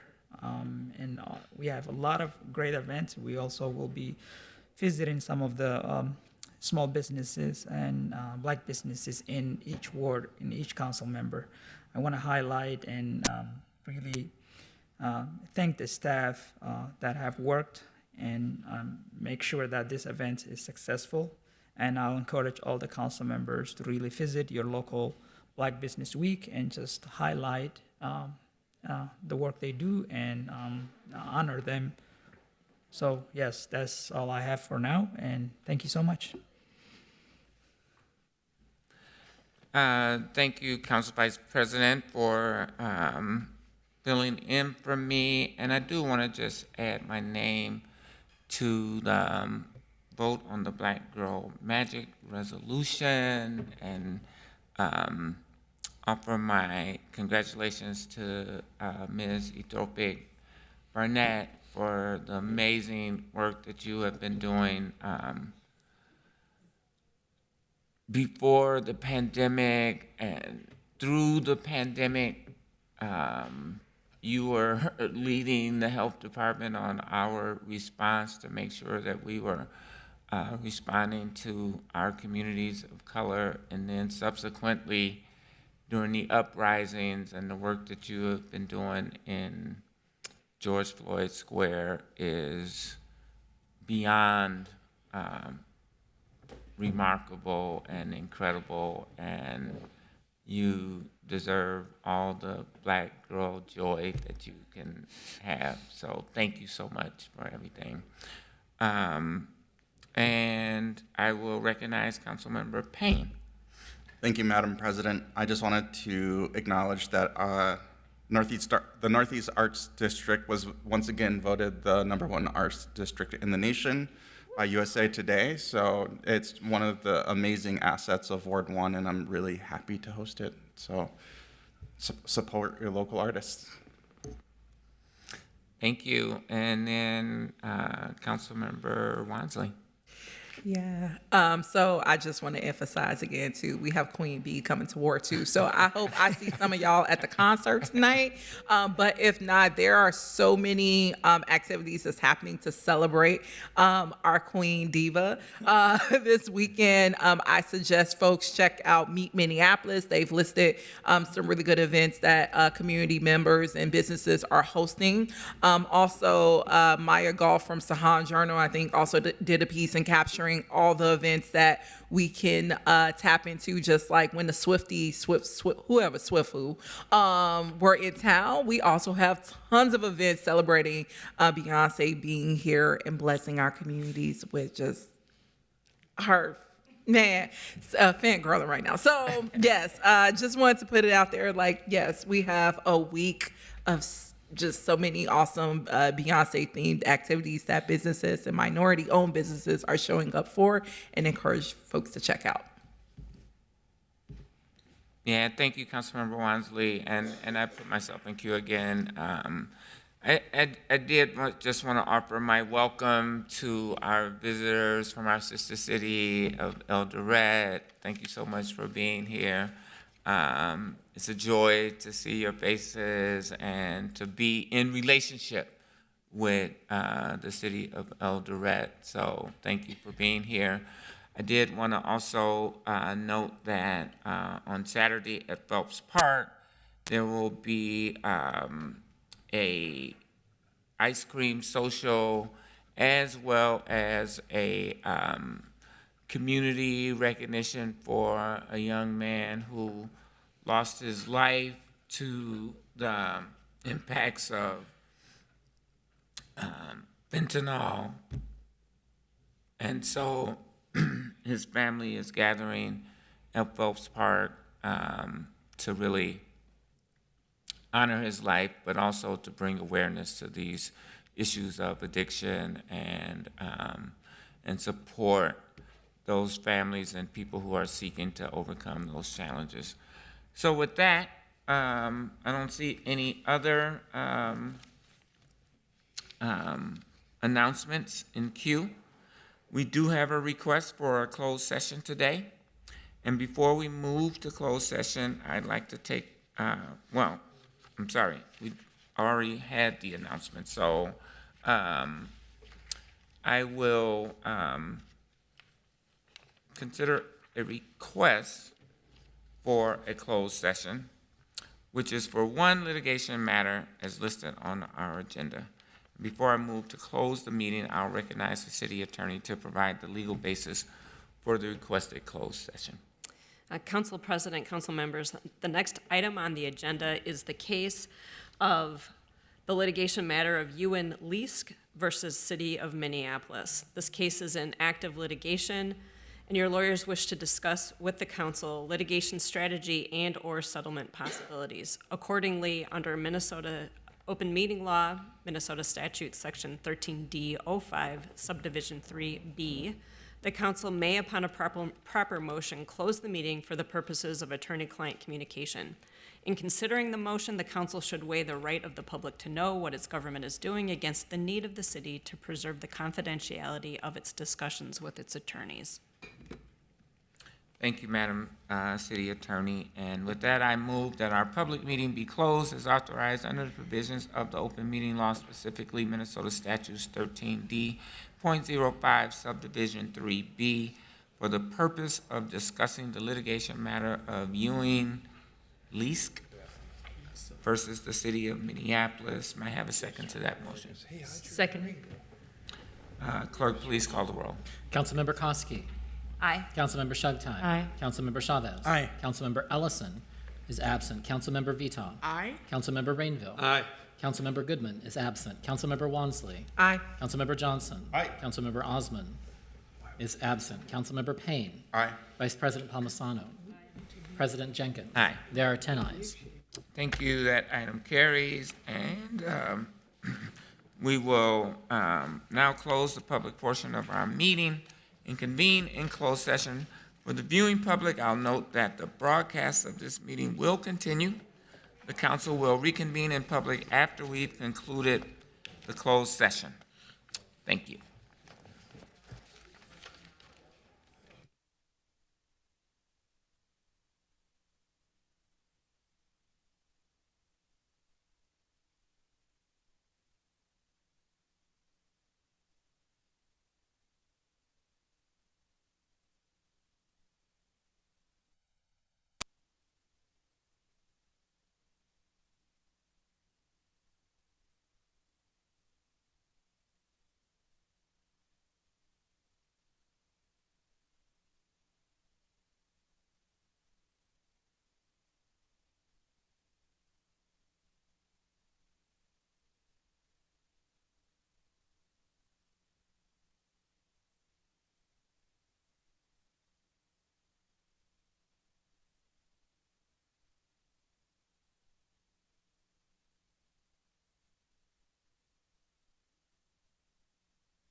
12:39.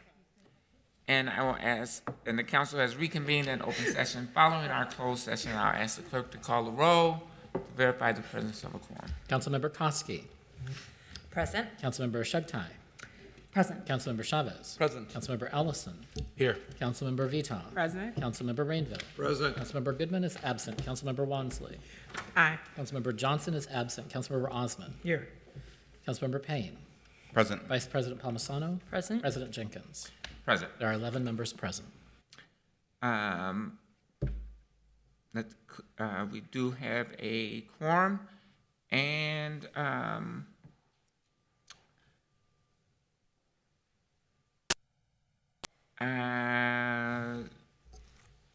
Madam President, that we have completed the close of business of our scheduled agenda.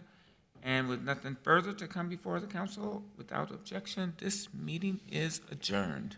Oh, it was a rule thing, that's why. We don't actually have to vote.